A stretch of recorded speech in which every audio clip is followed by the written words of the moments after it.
Are you ready, you savages? This is RP Thor.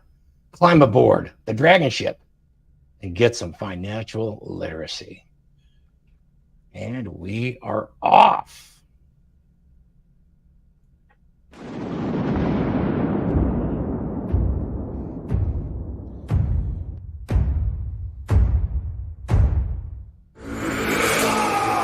I've got the power of Thor in my hands. Thunderous hammer that will sting across all the land. I've got the power of Thor in my hands. Lightning strikes as the storm through the valleys of death.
Welcome to the dragon ship, gentlemen, and shield maidens, gentlemen. It's the Vikings that are aboard this ship. And we got some new faces. We got some guys manning the oars that have not been here before, or they have as guests. I'd like to welcome Kevin from Men of Now aboard the dragon ship, manning the starboard side oars. Brought his shield today. Hope he doesn't need his shield too much. And then we've got Laurent up front on the drums today, counting out the beat as we bring this ship up to 20 knots manually. That's right. So I'm glad everybody's here on the dragon ship. We got a fun show. Remember, the whole point of this show is to have some fun and talk about current issues that affect men and shield maidens to some extent, you know, because when we raise ourselves up as men, we naturally bring the shield maidens up with us. That's the whole point of the dragon ship, is that we are the rising tide that lifts all ships. So if you're watching this, be the rising tide that lifts all ships. Believe me, this comes back to you as you're raising the tide and you're treating people well. This comes back to you tenfold in time. So that's the point of the dragon ship. And I'm proud to head up the dragon ship and then pass that torch along to our other captains. Today, I'll go ahead and introduce everybody. We got Huds from Men of Now. Super happy to have you, Huds. How are you doing? And thank you again for the hard work on the thumbnails and our intro theme.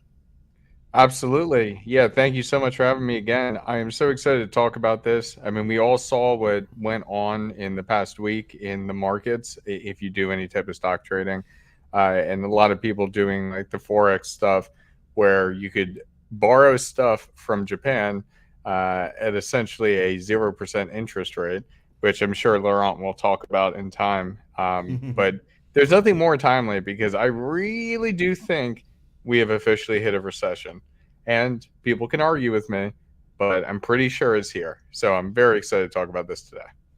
Man, that's fantastic. I'm just going to jump over to the chat real quick, and I want to say, Brown Suede, this touches my heart. You're going to do push-ups and squats the whole episode. Hell yes, Viking. You savage. Better get ready because we're going to need our spears today, especially if we're going to tackle this money thing and plunder. You know, I can only imagine all of us landing on that beach, running up to that wonderful establishment and taking all their silver and gold.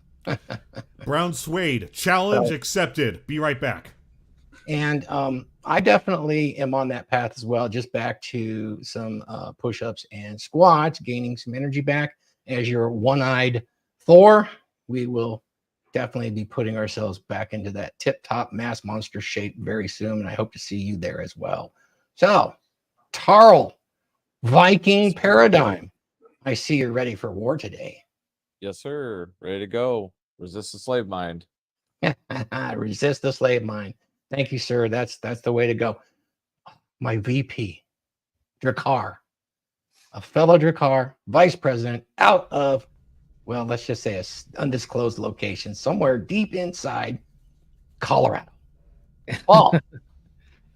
What's going on, guys? I'm glad to be here. I've sort of been intermittently in and out of DragonShip and Rule Zero lately because I've had a lot of yard work to do, but that yard work's fucking done, man. It is done. It looks beautiful. Yeah. I'm happy to be here today. Can I say something to you? Yeah, anytime. All right. Happy upcoming birthday, fucker. Yes, thank you. Yeah, my birthday's on Monday. I didn't mention that on Rule Zero. Yeah, Yeah, I'm gonna be 45. Yeah. Oh, 45. Jesus Christ, you're an old fuck. All right. Yeah, I think you need to retire. Sorry. Look at the gray, look at the gray in that skunk You need beard, to get man. a house in Reno now. I got another at least 20 years left. Well, that's the beauty about that financial literacy, though, is that, you know, at age 45, you could have the option. I expect in 40 years to still see you running around, kid. If you know what, if I followed my own financial advice when I was 18, I could be retired right by now. I absolutely could have been. Yeah. So that brings up an important point because I was actually at the point 2 years ago to do it. Life changes, expenses come, and they can happen in a second. So, I mean, the blackout plan held up, but it wouldn't allow for that immediate financial independence. Had to delay it for a few years. So always count on that. I'm sure everybody will get into it. But yeah, Paul, definitely. Now, AJ, who had a birthday last week, and I think he's just about done everything on his bucket list for age 35 or pretty close. How are you, brother? Leos are the best. I'm doing good. I haven't banged a midget yet. I'm still searching for that one. All right. What But about a thank you for one-legged the birthday. Happy birthday, Paul. I'm just continuing on my villain arc right now. Yeah. And chat, go ahead and subscribe to Tarl, Paul, Huds, and every one of these guys has a YouTube channel and an X presence. Please go and subscribe, hit the like button. These guys do this out of a passion, and it's a passion to move things forward and lift things up, not to drag it down. Although sometimes it might sound like we're dragging it down and we're bashing people. In reality, that's not what we're doing. We're pointing out objective reality, and we're trying to encourage everybody to lift it up where it needs to be, at least in your individual life. And I'm looking at Mr. Stainless over there in Las Vegas. Oh, Stainless. Mike Stainless Steel. What are you doing, kid? I am accepting Brown Suede's challenge. If he's going to do push-ups the whole podcast, I'm going to do this. All right. Well, if you're going to do that, I'm going to have to do the Rolo Tomasi, huh?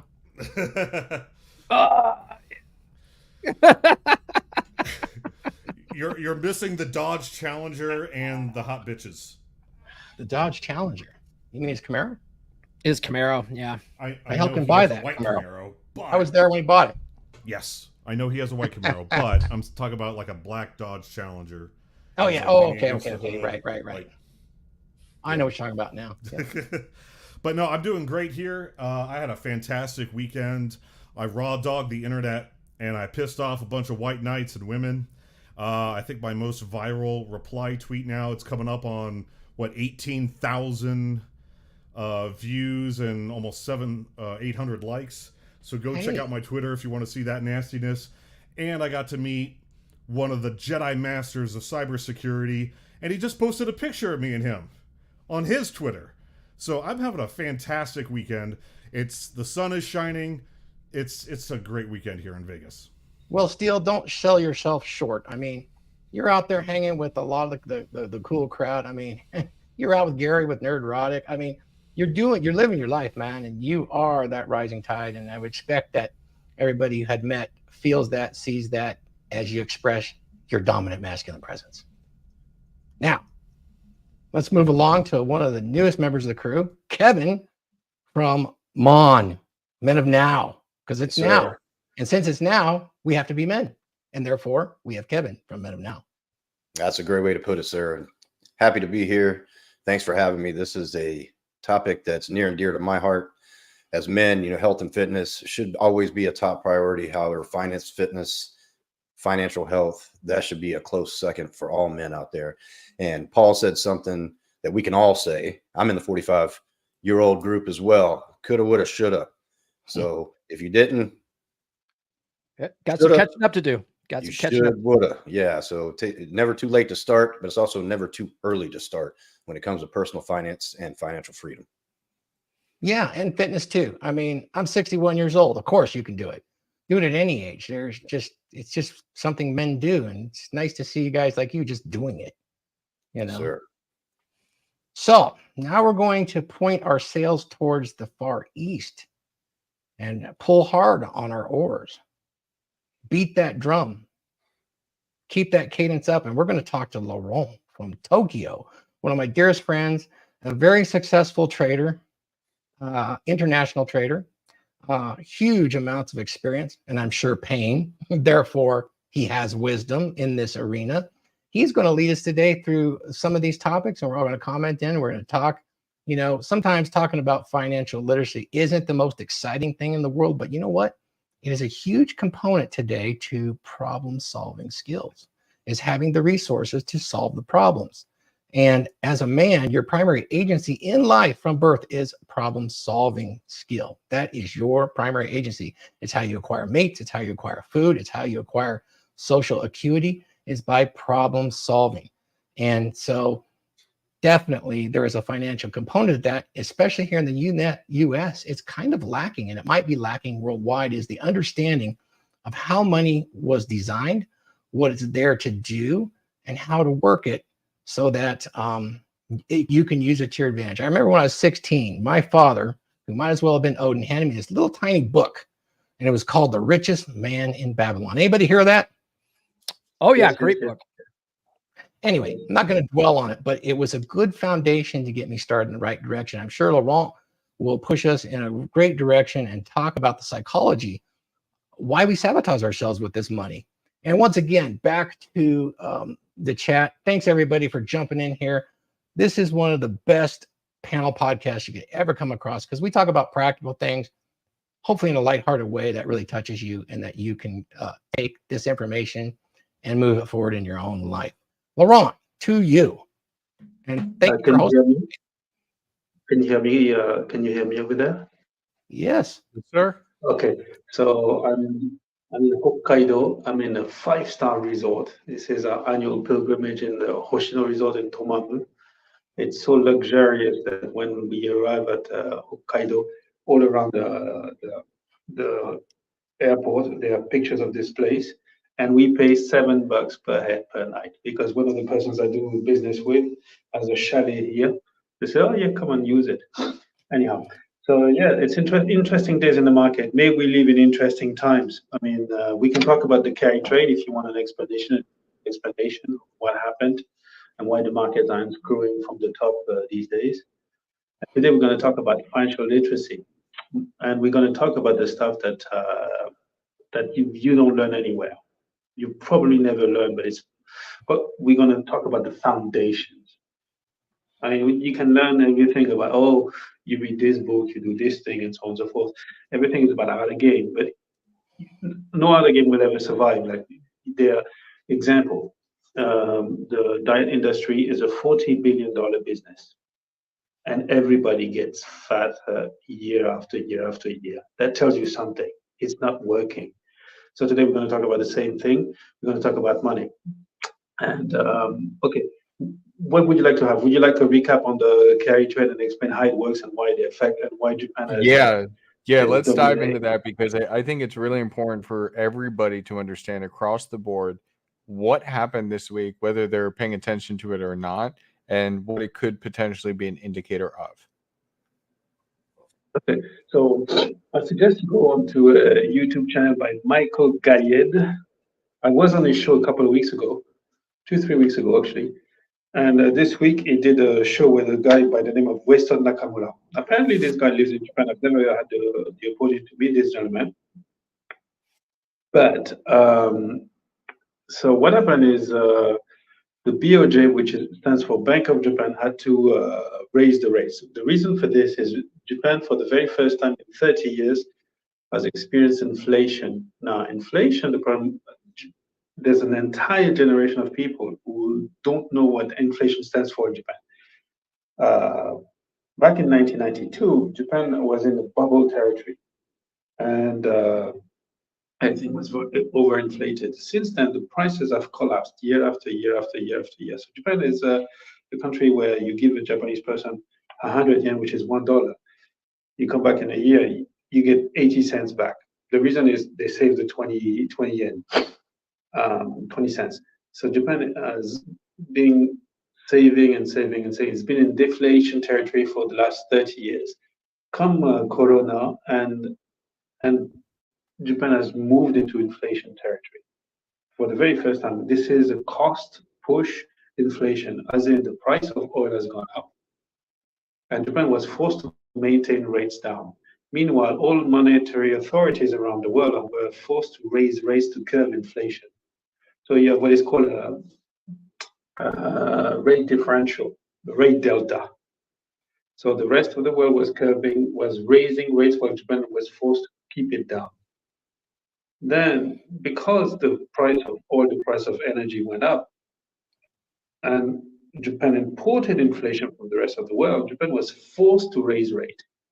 It was forced to raise rate while other countries, namely the US, is in a situation where they need to cut the rates. So the direction of the rates in Japan is going up, while the rest of the world is going down. The carry trade is essentially defined as you borrow in yen, which is at zero, you borrow at zero, and then you invest in hard assets or you invest in safe assets, which trade around 3-4%. So you borrow at 0%, you trade around 3-4%. You borrow cheap, and you can invest elsewhere. And it only works as long as a trajectory of rates going down will stay close to zero. But if the trajectory of rates is all of a sudden going up while the rest of the world is going down, the delta is reverting. And if you borrow with leverage, if you borrow leverage at 100 times, or they are literally trillions of dollars, all of a sudden the rent, what is called the rent of money, is going up. And people, it's no problem if you borrow $1 and then invest $1. But if you borrow, if you have $1 in, we might be losing him again. rate. You I'm there, sorry, Laurent? can you hear me now? Yeah, Yes, I'm it's- here. Yep. Good. I'm sorry, I'm on my phone actually. I'm on my phone and I'm trying to do this from my phone. I'm in the lobby of the hotel, so as not to wake up the family. And the internet can be a bit patchy here. So what we have here at the moment is the delta of rates is going the other way. So if you borrow in yen and invest in dollars, at the moment, you're going to get screwed, which means that trillions of dollars, because this is a trade that has been going on for 30 years. Trillions of dollars come due. And this is absolutely horrible. This is crushing for a lot of people. So that's the first thing. That's the carry trade. So And it happened not too long ago, I think. Yes. Laurent, just so I understand, to back Sure. up and preface this with the Japanese culture. With them culturally, savings is more important, it seems, than investing in many ways, at least generally. So when they save their money, they're experiencing inflation. So they're actually losing the value of that currency or asset. Is that what you're saying here, that they're experiencing now? Yes. I mean, the yen jumped from 110 to the dollar to 170. So Japan has no choice. When the value of your savings has been halved, Japan is an important country. When the value of your savings has been halved in 3 years, there's a lot of discontent, there's a lot of discord in the country. Japan has no other choice but to raise rates. There's a lot of brewing discontent in this country. And I mean, if you want to come and do tourism in Japan, now is the time. Everything is cheap. Our friends from Thailand, they come to Japan and say, "Oh man, sushi is on me because everything here is so cheap." Right. Like asshole. So this is universal. This is a universal issue for all of us that save money in any country is inflation rates. If I'm saving my $100 and I am at a 3% inflation rate, I'm really only earning 1% on that money. Now, in many cases, I may not be earning anything. So it's not that wise for me to use a standard savings account. Now, I'm sure people will start to ask at some point, well, what do I do with my money? You know, I don't want to risk in something super volatile, but good Lord, I'd like to earn, 2 to 4% interest on what I am saving, at least to stay even. Is that a fair statement that you would address with your clients? Me, I don't deal with individuals. Oh, okay. But yes, yes, for the very first time, the Japanese people who are forced into savings, who save naturally, they realize that their savings is being wiped away, and the currency rate is wiping them away. So the Japanese government and the BOJ, they have no choice but to raise rates. There's a lot of discontent here. So the carry trade is the patient zero of what is happening worldwide is Japan. A lot of the growth, a lot of the leverage in the world has been financed by Japan by this carry trade, and this is coming undone. So, and this is years, Laurent, I don't mean to interrupt, but is this what they consider forex trading?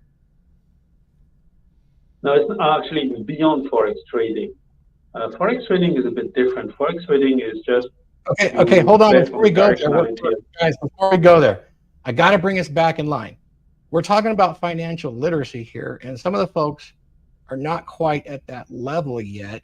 And just understanding basic inflation versus savings. I know you don't do individual clients, Laurent, because you know of your experience and things like that. But I think that's probably absolutely fundamental to a guy that's working a job or that's in corporate America is just starting out, or even a lot of our dragons just trying to get a handle on how do I get better in the future. I need to acquire these resources, number one, so that I can take care of myself, I can take care of my family in the future, or I can actually attract a mate. And in order to do that, I need to have some money. If I just save my money and I am not getting ahead because of inflation, I don't understand it. I'm hoping that you can kind of guide us in that basic area. I know you've got it, and the psychology of it. Okay. And I have a okay, no question problem. as well. So, okay, Ronald Reagan used to say that inflation is the silent killer that wipes away savings. So that dates back to Ronald Reagan. Back in the days, there was also it's 2:00 in the morning. I forgot the name, but the guy who curbed inflation.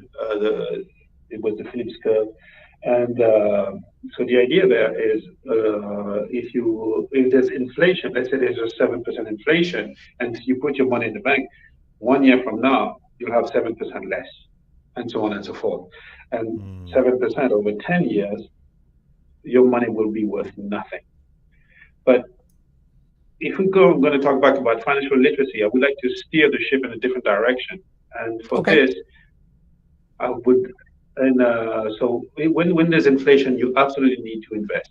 We can talk if you want to about the asset classes that you should be investing when there's inflation, like real estate, for instance. That's always a good one. Gold is a bit trickier, but gold is one of those assets. So this is probably why you see gold.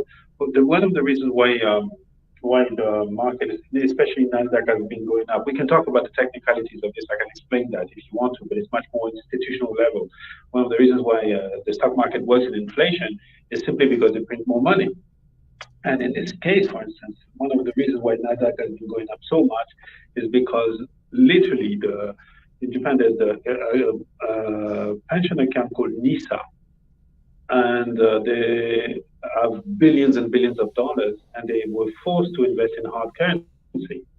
So this is why NVIDIA has gone up despite the fundamentals, despite nothing supporting it. It's simply because you have Japanese people who are forced to put their money into hard currency into asset yielding asset class like S&P, or not S&P, Nasdaq. That's why everything that is divorced from fundamentals going up. But one thing that I would like to turn the ship into is financial literacy, and we're going to start from the bottom because it's like everything else. Like I said before, the diet industry is a very bloated industry, but everybody's getting fat.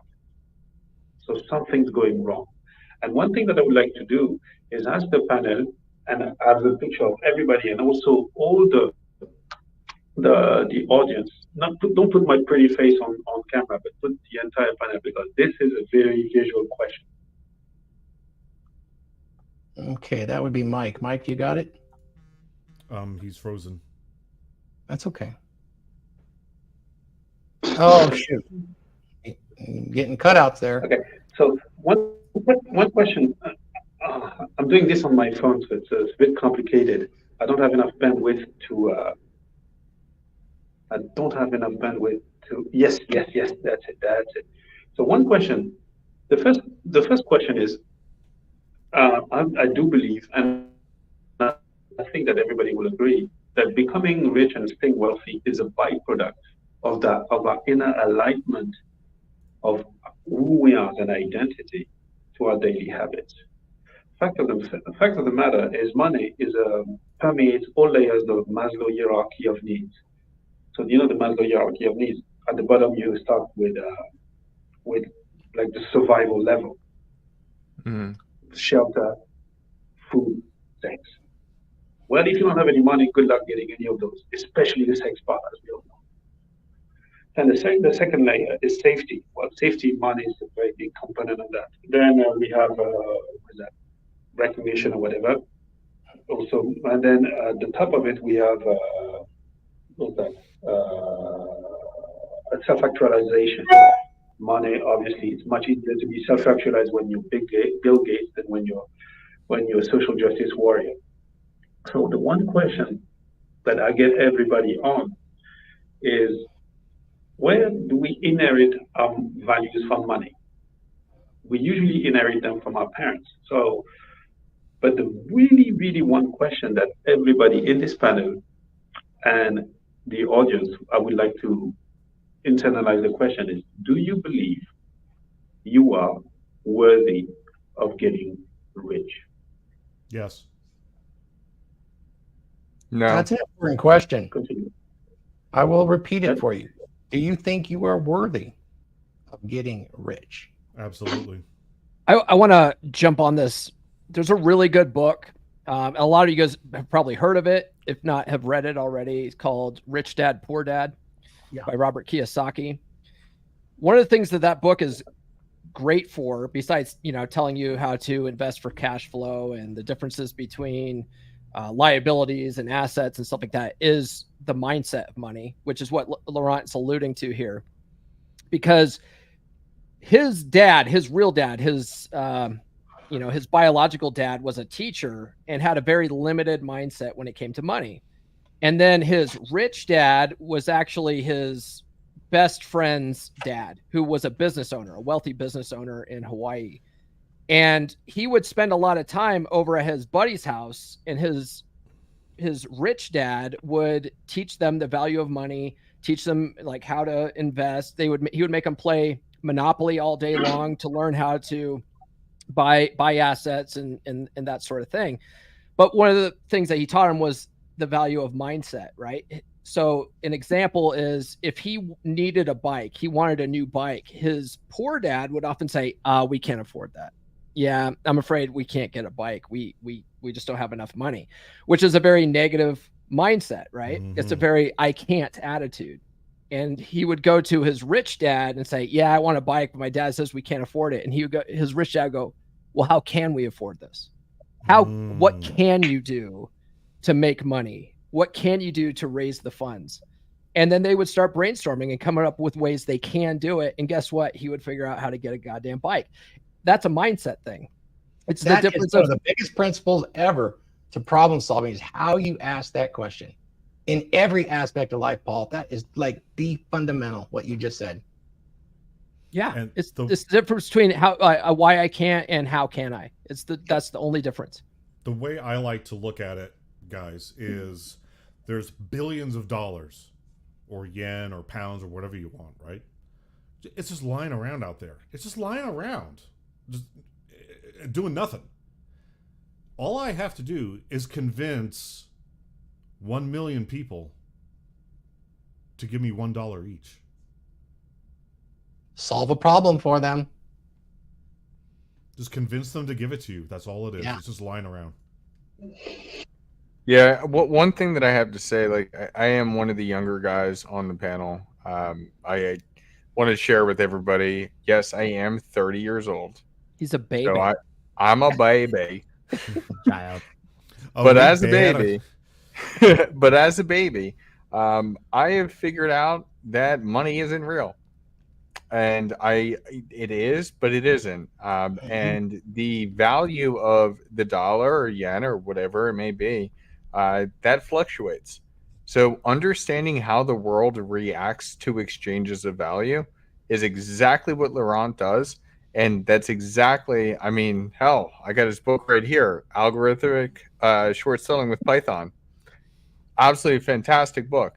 And when you understand how the way the world works, then you can start to really make money. Now, hey, Laurent, I have a question for you that maybe not just myself and the dragons here can benefit from, but probably a lot of our viewers as well. Now that we know something is coming, whether it's a really bad recession or something like that, say you're just the average guy, you're making between $65,000 to $85,000 a year. What should you do in this trough? Should you borrow, like get a business loan and start a business, or should you get a house, or should you pay off? Like, should you just dump everything you've got into your debt and just annihilate it now? That's a good question. That's a good question. Before, I mean, this is a very good question. But before we do that, to come back to the previous question, why is it important to start with the worthiness? And I can understand this question. I can answer this question. It depends on your level. It depends on where you are. For instance, we can talk about. This is a fantastic book by Paul Bauer. Everything I Wish I Knew is in my opinion, Paul has done one of the best vulgarization I've ever seen about all these gurus, and it's about a cycle. For instance, I actually just saw today I'm $9 million in debt, and I wish I could be $25 million in debt. It may be 50. I wish I could be 50. But if I tell that to anybody, oh, cool, then I'm going to buy a ton of shit and so on and so forth. Like, no, it doesn't make sense. It depends on where you are. It depends on it depends on your progression. So it's not a cookie cutter answer to that. Like, This is an interesting one, Laurent. Sorry, I don't mean to cut you off. It's just interesting. You're saying that you leverage debt. Yes. Oh, dude, I'm leveraged up to the wazoo. I'm leveraged up to the wazoo. I'm $9 million worth in debt in real estate, which is actually a fantastic asset class you have in inflationary terms. So let's get you in the U.S. and get you our loans, huh? You see, that's the difference. See, what Laurent's talking about is he's talking about real estate debt, which actually can build you money out of thin air, right? A lot of people hear that like, oh, I'm going to use debt to my advantage, and then they go buy a fucking car, which is consumer debt, which is not good debt, right? There's a difference between good debt and consumer debt, which is bad debt, right? Good debt will make you money.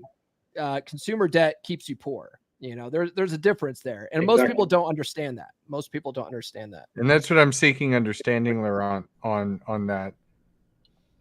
So this is why the first question that we have, like, are you worthy of being rich? A lot of people when deep inside, and I've known tons of guys. I have a great story about this. There was a dude was a bond trader. With a bond trader, they usually clip about $2 a year. Clip $2 a year. They make about $3 million a year. And this guy was popping Dom Perignon down from the building of Lehman Brothers, he was popping Dom Perignon like it was Pepsi Cola.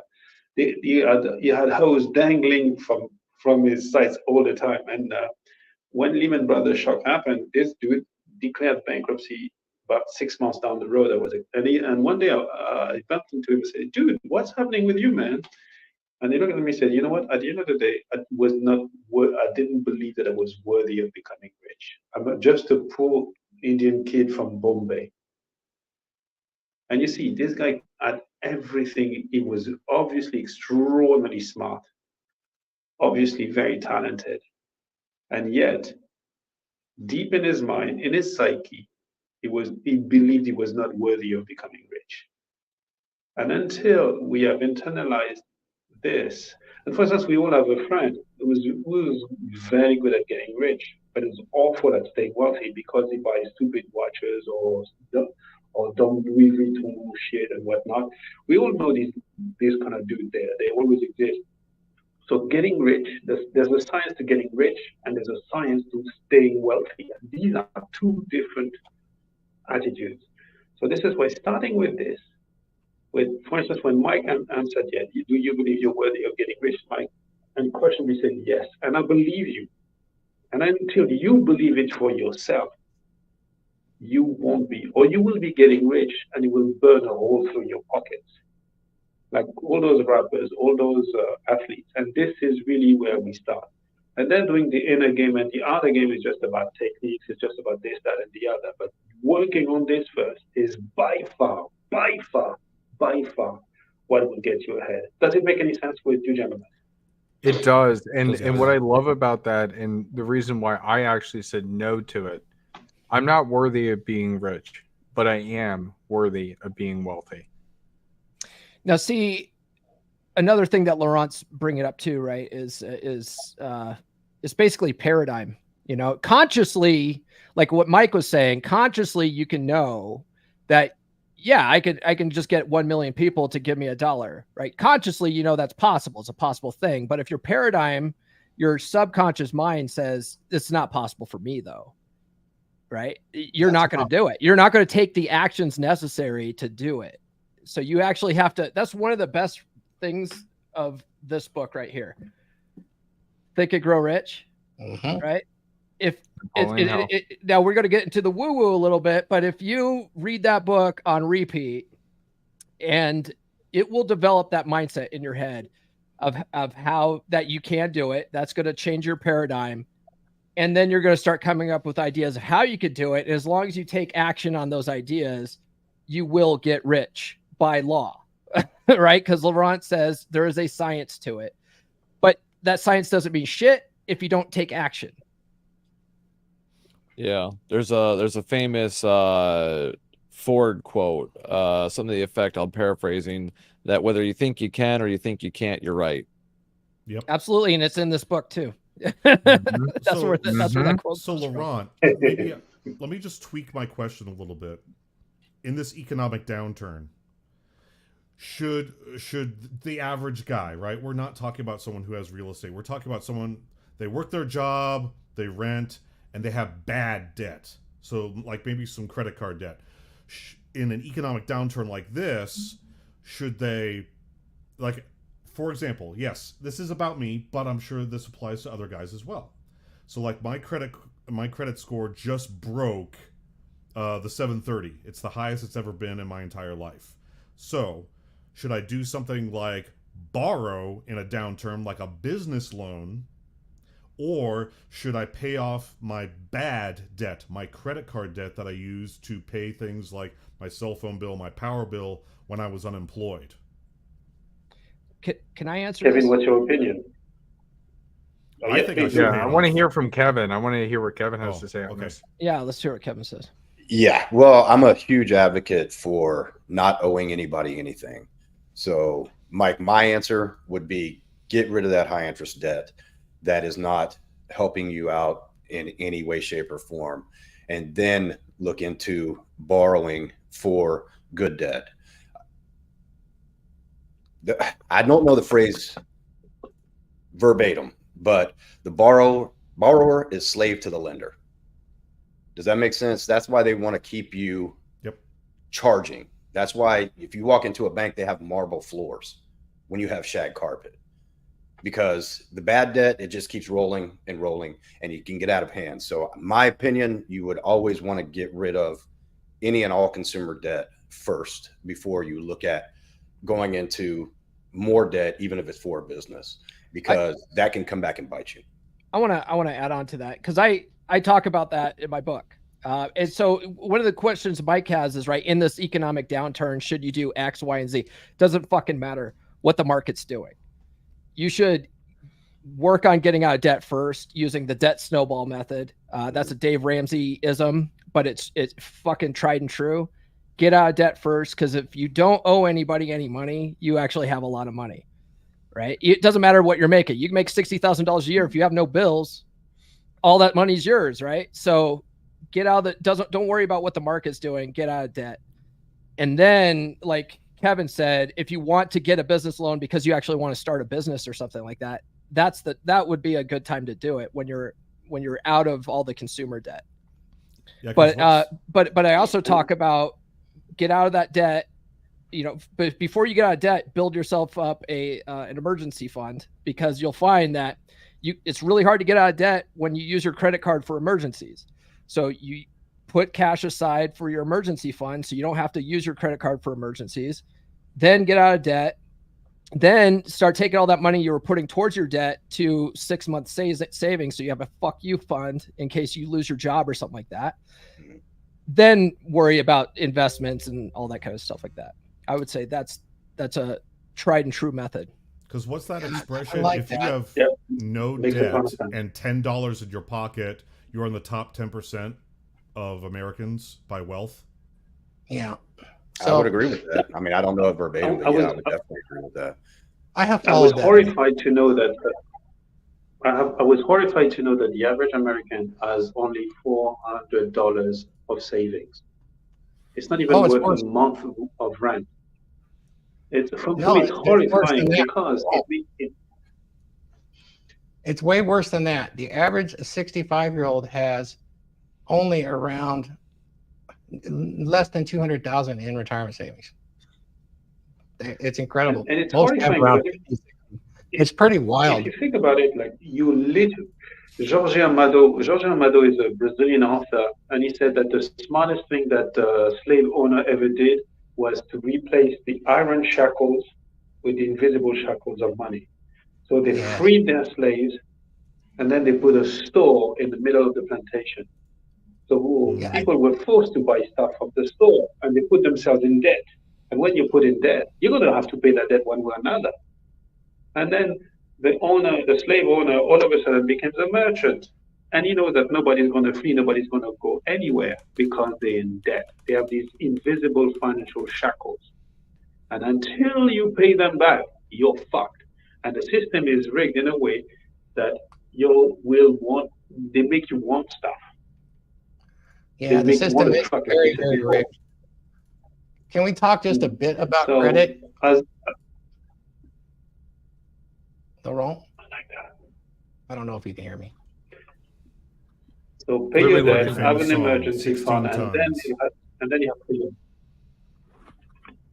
And the way to do that is actually very easy.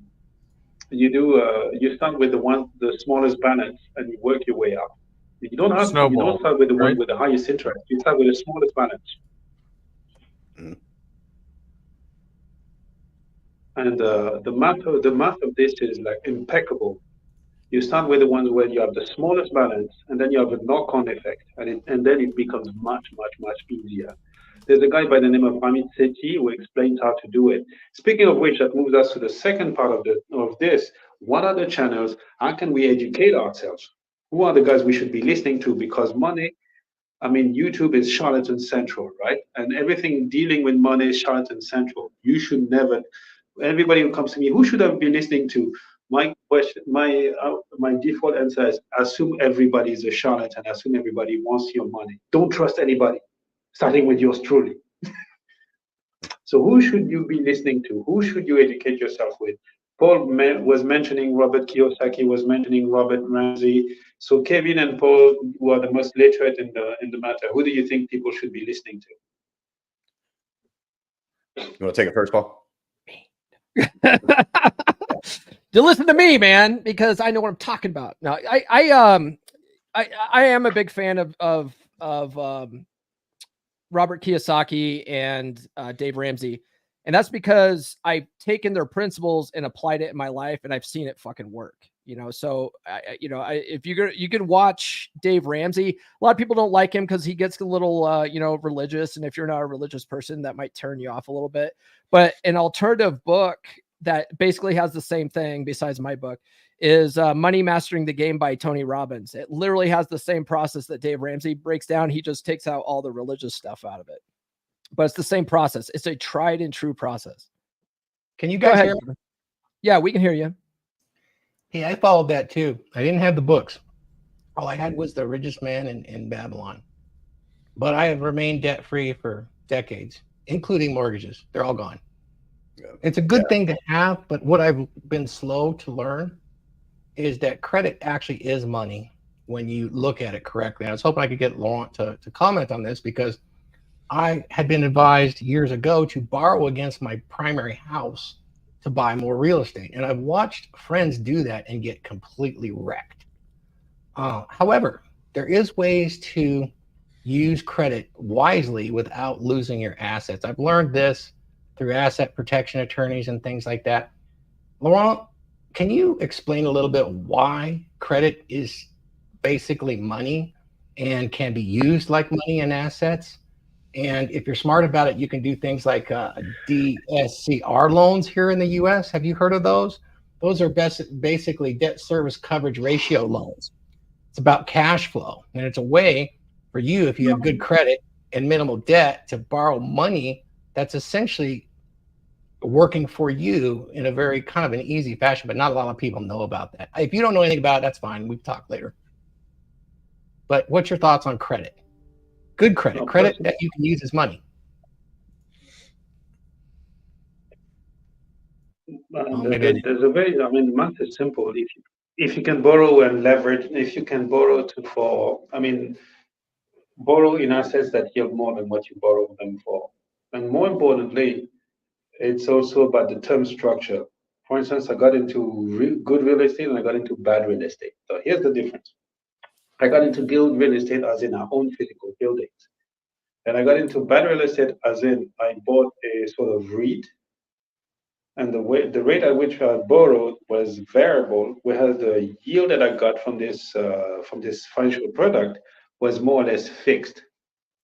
Okay. And that is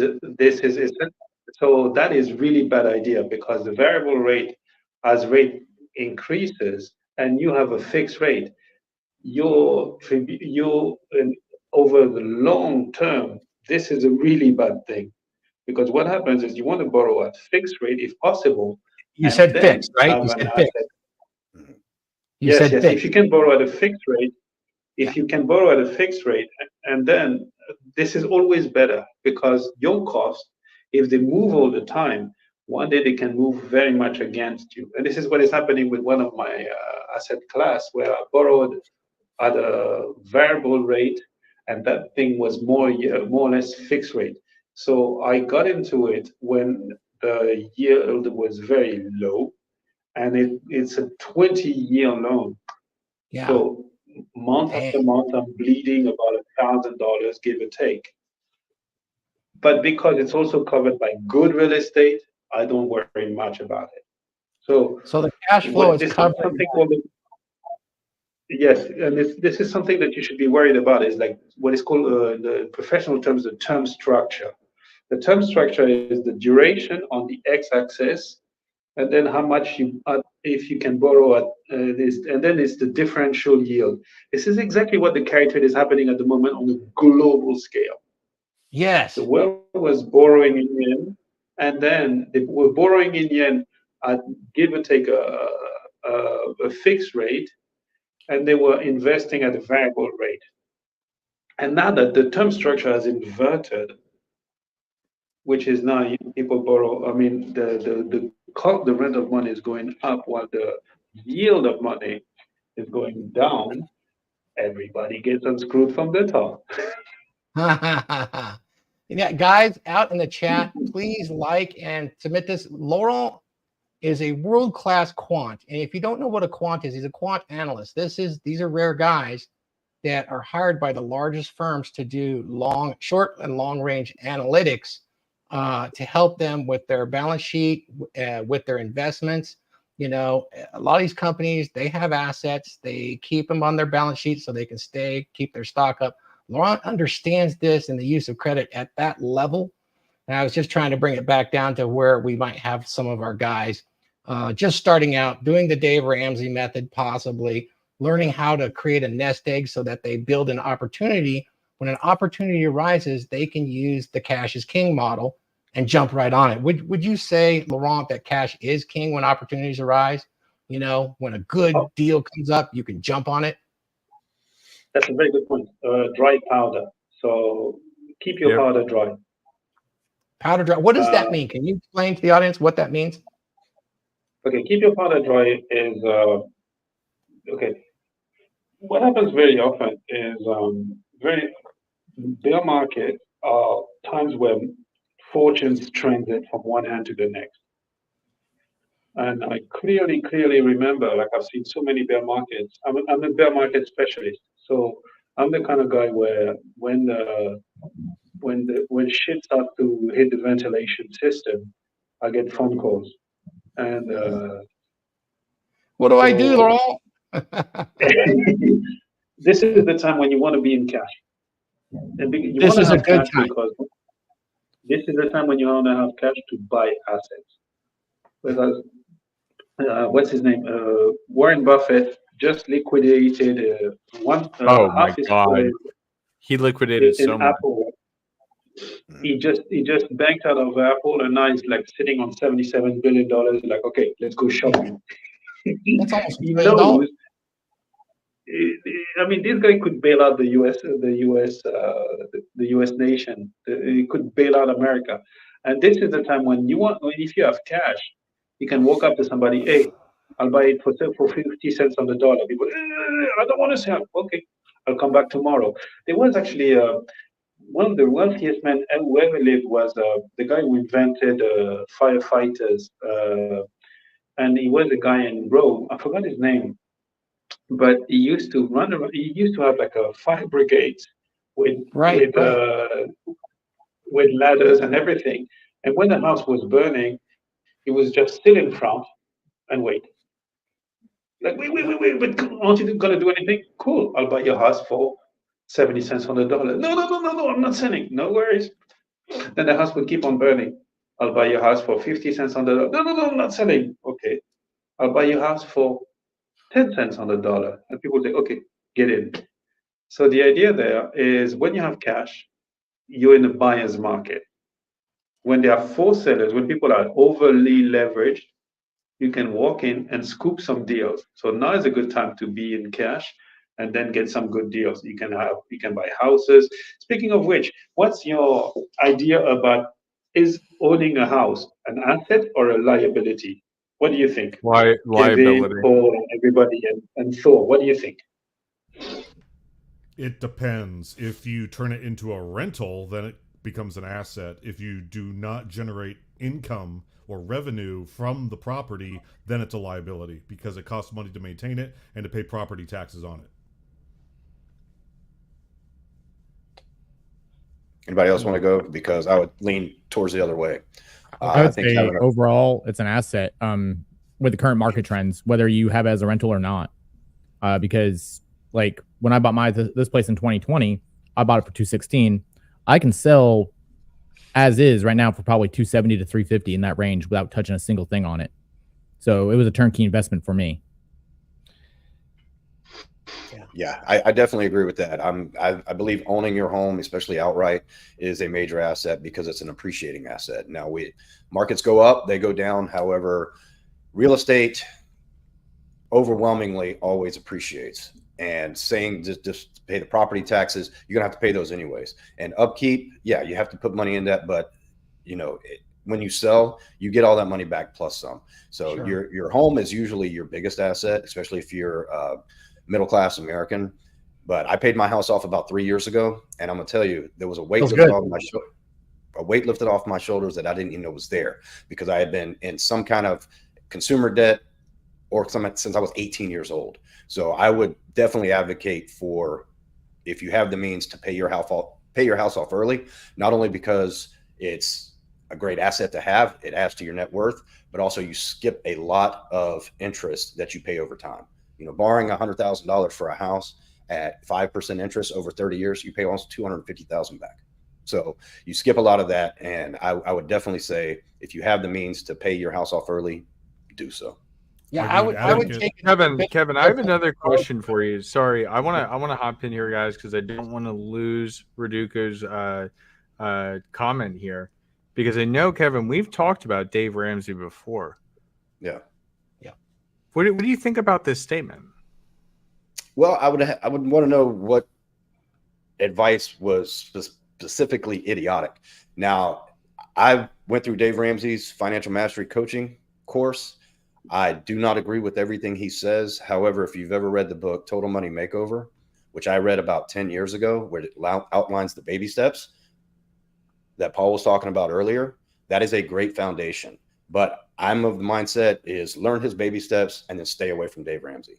Dave Ramsey is a multi-millionaire, which money does not matter to him anymore. So it's easy for him to give the advice that he does. However, we're in 2024, not in 1980.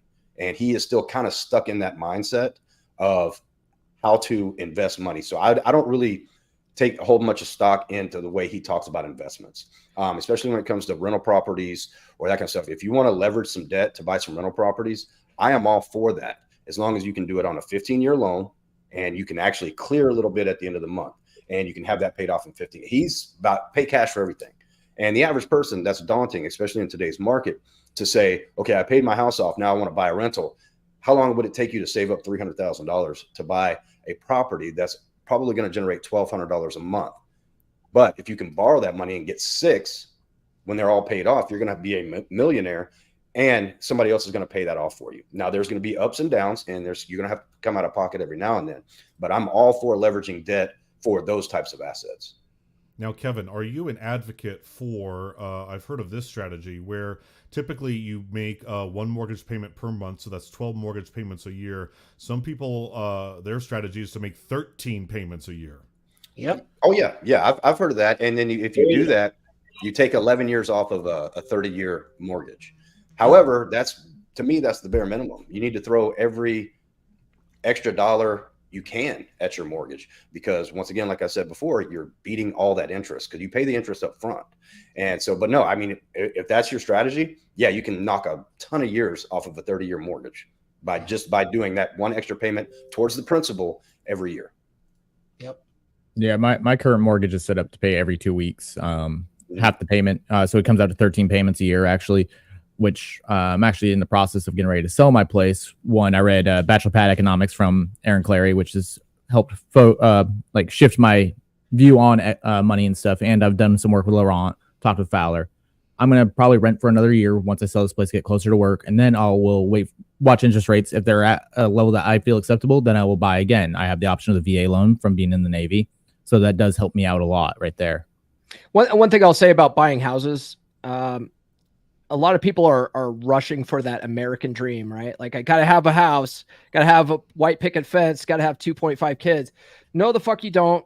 Not right away, especially in this market. We're in a housing bubble right now. You can start seeing that it's starting to go down, though, because people are buying these 500,000 houses and then they can't sell it for 500,000. They're like, fuck, they're already taking losses. So now is the time to wait. Now is the time to sit in the rents and just wait, because it's going to bottom out again, and then it's going to be affordable again. You just got to wait your time. Yeah, that's what I plan on doing fully right there with it. Another thing is, I'm a single guy with a dog. I bought this house when I was engaged, so I have a 1,900 square foot house, and it's just me. So I don't need I comment on that because I did all that. Yeah. So what I did is, with my regular salary, I saved 13% per year. You know what happens to that in 7 years? Anybody? I just use regular savings. doubles, right? more than doubles. I had nearly More twice, than doubles, yeah. I had nearly twice my annual salary in cash. So when I bought the house, I bought it on a 10-year note and then paid an extra payment off as necessary. So I'm sorry, 15-year note. So it did go down like that. But what it did for me is establish a huge credit score. So if I was a young guy, I would do it a little different. I would start looking at saving the cash. Instead of going in and buying things cash, I'd have enough cash and credit score to look at something like a DCRA loan, which is that it's essentially a new kind of loan. It's not really new. It's been around for a long time here in the US. And instead of buying a house and having a nice house and all those things, you get caught up in the keep up with the Jones race. Trust me, it's easy to get caught up and keep up with the Jones, get the car, get the house, get all that stuff, get the wife. You want to delay that satisfaction. But what you could do is if you had a year's salary in your back pocket, you wouldn't have to use it all. You could use 20% and the house that or the duplex you want to buy with one of these loans. And I'll say it again, guys, because it's super important. And it's something that I think is going to come up for you now. So this is actual. It's called a DSCR loan. It is a debt service coverage ratio. It's about the cash flow you can get out of a piece of property. And the property is your collateral. And you're going to go in with a smaller amount down. So essentially, you're going to borrow this money. And I would say if I was a young man doing the same things I did now, by the time I had my bank account rolled, I would look here for something like a duplex or a quadruplex, because I could borrow that money and the cash flow would actually pay all my expenses. Now, I wouldn't necessarily be money ahead, but I'm putting money into that equity and I'm building and building and building. And it's pretty impressive the way this is set up. Don't borrow against a house that you already have that you're playing keep up with the Joneses with and do a home equity loan. Don't do that. There's many smarter ways to use credit. But if I actually have guys in the Dragons that have duplexes and they lived in them for a while and then they're out. Now I've got 2 renters in there. I've got my loan being paid. I got a cash flow going for my maintenance and savings. And it may only be a couple of $100 a month to start with. Hey, let it roll and keep doing that 13% into your savings from your regular salary. Delay that satisfaction. Because I tell you, as soon as you pay that house off and you have this, or even if you have a year, can you imagine as a young guy, Mike Steele, you have a year's salary in the bank? Imagine for a moment. Things start to look really good. Man, I could borrow this money. I could drive a Lambo. Think of all the poon I'm going to get, man. Statusing. I'm going to get this. I'm going to get that. No. This is a virus. Stop. And they count on you. They count on you. Never buy a Lambo. Never buy a Lambo. Only dumbasses buy Lambos. Okay. Well, anyway. The Lambo is a bad idea. It could be a Hummer, Lifestyle right? creep. It could be a motorcycle, it could be anything, but it starts to lure you in when you have this kind of savings. I mean, everybody's going to try to pick it away from you. So the hardest thing in my mind, Laurent, maybe you can talk about the psychology, is not getting those things and waiting, having that discipline, that self-discipline to delay the satisfaction. You know something about that, right, Laurent? Yes, I do. Actually, the idea is about the automation. So I always talk about the AAA, the number one, and this is about personal finance. But it's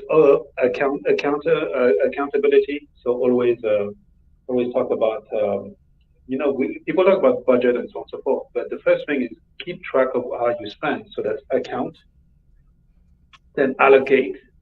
Certain portion of it goes to investment. Certain portion of it goes to debt. So it's about fixed cost, variable cost, and the third part is automate. So if you don't have to think about it, if it takes care of itself, like you invest a certain amount every month. But more importantly, I wanted, this is really important. This is probably the third part of this talk today. But I wanted to come back to what Mike said about the 13-month mortgage and why it's important and why the math behind it. The math behind it, why is it important to pay a 13 or even 14-month mortgage?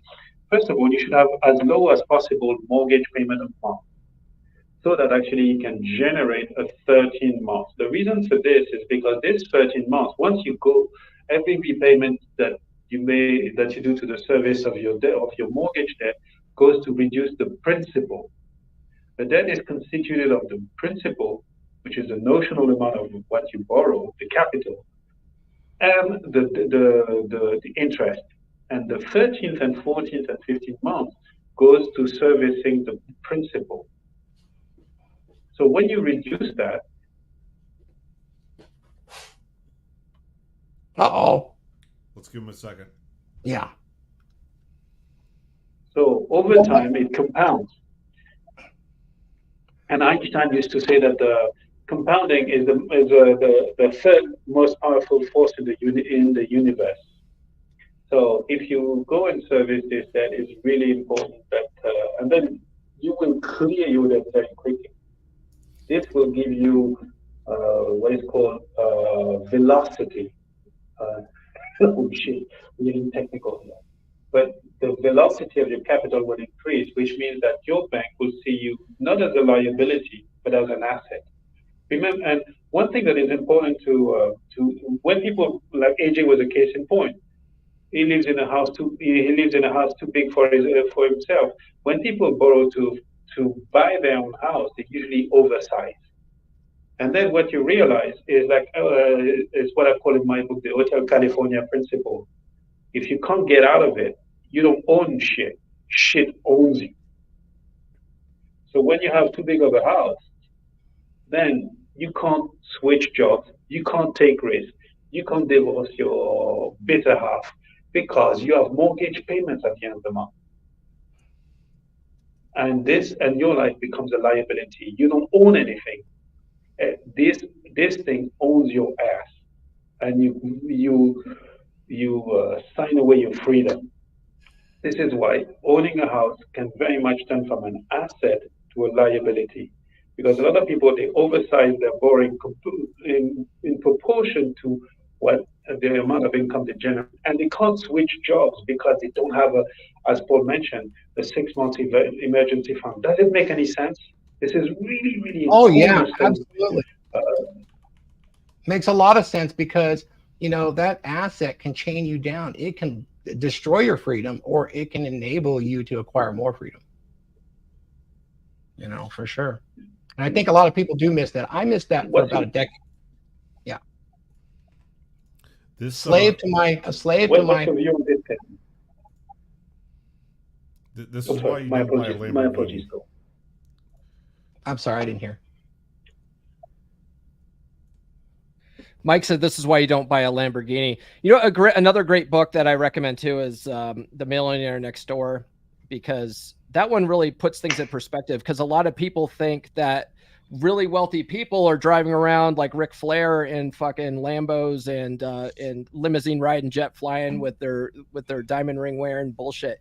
They're not. Most actual wealthy people that actually have money in the bank, money in their pockets, don't do any of that shit. They have like a house in the suburbs that's affordable. They have a nice, reliable, like Toyota or Ford vehicle. They don't have a Ferrari. They're not living in debt. And most of these really, guys that you would think are wealthy because they're driving around in Bugattis, they're totally credit card rich, So that's something to think about. Can you define that, Paul? Credit card rich. What does that mean? It means like you make enough money to where credit card companies are like, oh, well, we're going to give you a black fucking diamond card or whatever is the cool card that gives you like, $100,000 credit limit. And then you go and you buy all the stuff on credit. Well, you don't actually have any money in your pocket. The bank owns everything. The credit card don't do that. What do you do? Laurent, don't stop. Are you showing your actual numbers there? Don't do that. Oh. No, I have the same card. The numbers are on the back. Oh, okay. All right, that's fine. But yeah, so you buy all this fancy stuff and everyone thinks you're rich because you have all this fancy stuff, but really you don't own shit. The bank owns everything. The credit card companies own everything. Exactly. And you're just paying them back. And so all the money that you do make in your whatever job that you make is going to pay off your debt, and you're just living paycheck to paycheck still. Yeah. So Guys, you're not really rich. People do get trapped in that, because someone like me, and I know that some of the others that are borderline wealthy, and I mean, it doesn't bother them what anything costs on the menu. You just get what you want. Is that if you're strategic and tactical too, you can use credit cards and pay it off every month.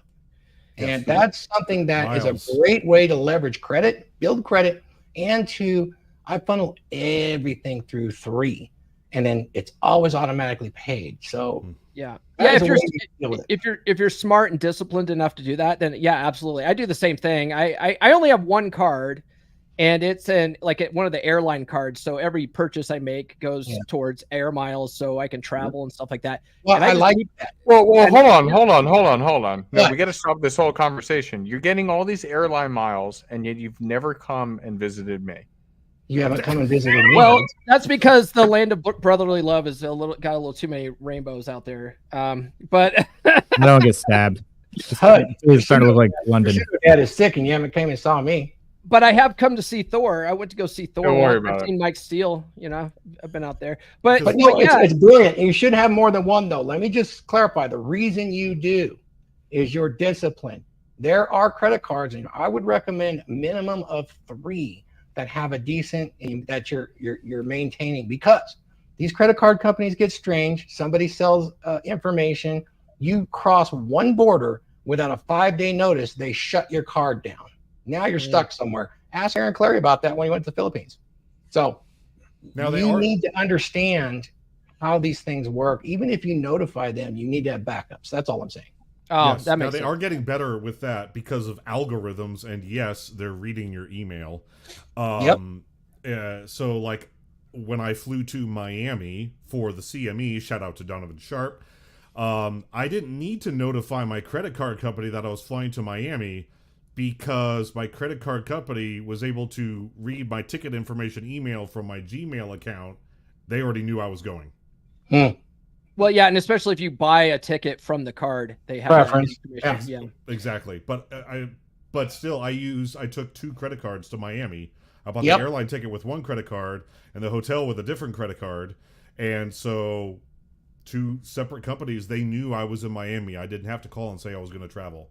Their Yeah, algorithms, their AI algorithms are so good, you don't need to call them anymore for the Yeah, most part. I do want to add this though. There's a reason why Dave Ramsey recommends not owning a credit card, and that's because most people are too fucking stupid to do this. Most people are like, "Oh no, I'm going to do that. I'm going to get the free airline miles," and then they rack up a whole lot of debt and they never pay it off, and then they just rack up a shitload of credit card debt. Like if you have to be disciplined to do that, and if Exactly. you're not disciplined to do that, then Dave Ramsey's right. Well, and So that's if you're where- like that, there is a way around it. I mean, you could open a Coinbase account, have some Tether or USDC, and you could limit that, and they'll give you a credit card that's directly tied to that without trading fees that ties into your Tether or your US dollar. because USDC. And that's a good way to That's do it such a good because it'll point. stop you. well, Sorry, here's- I didn't mean to And they'll interrupt. pay you Just- 4%. No, if you do like Coinbase Pro too, like if you're into this type of stuff, they'll give you like I think mine's like 5.6%.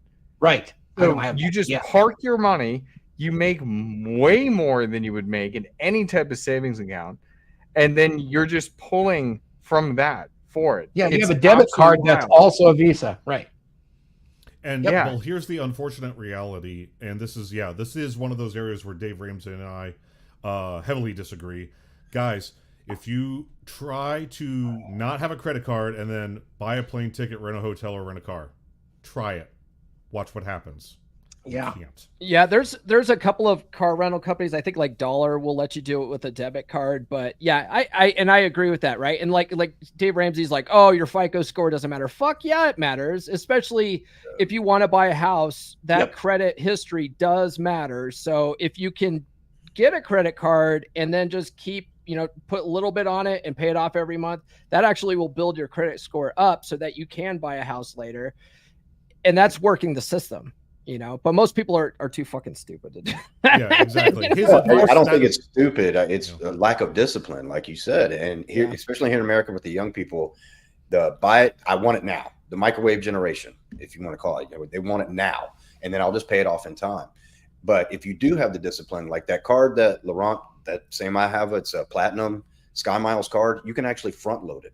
And what I mean by that is if I have $100 balance on it, I can make a payment of $500. It'll pay that $100 balance off, and then there's a $400 credit on there. So for the next $400, it doesn't even hit my credit statement.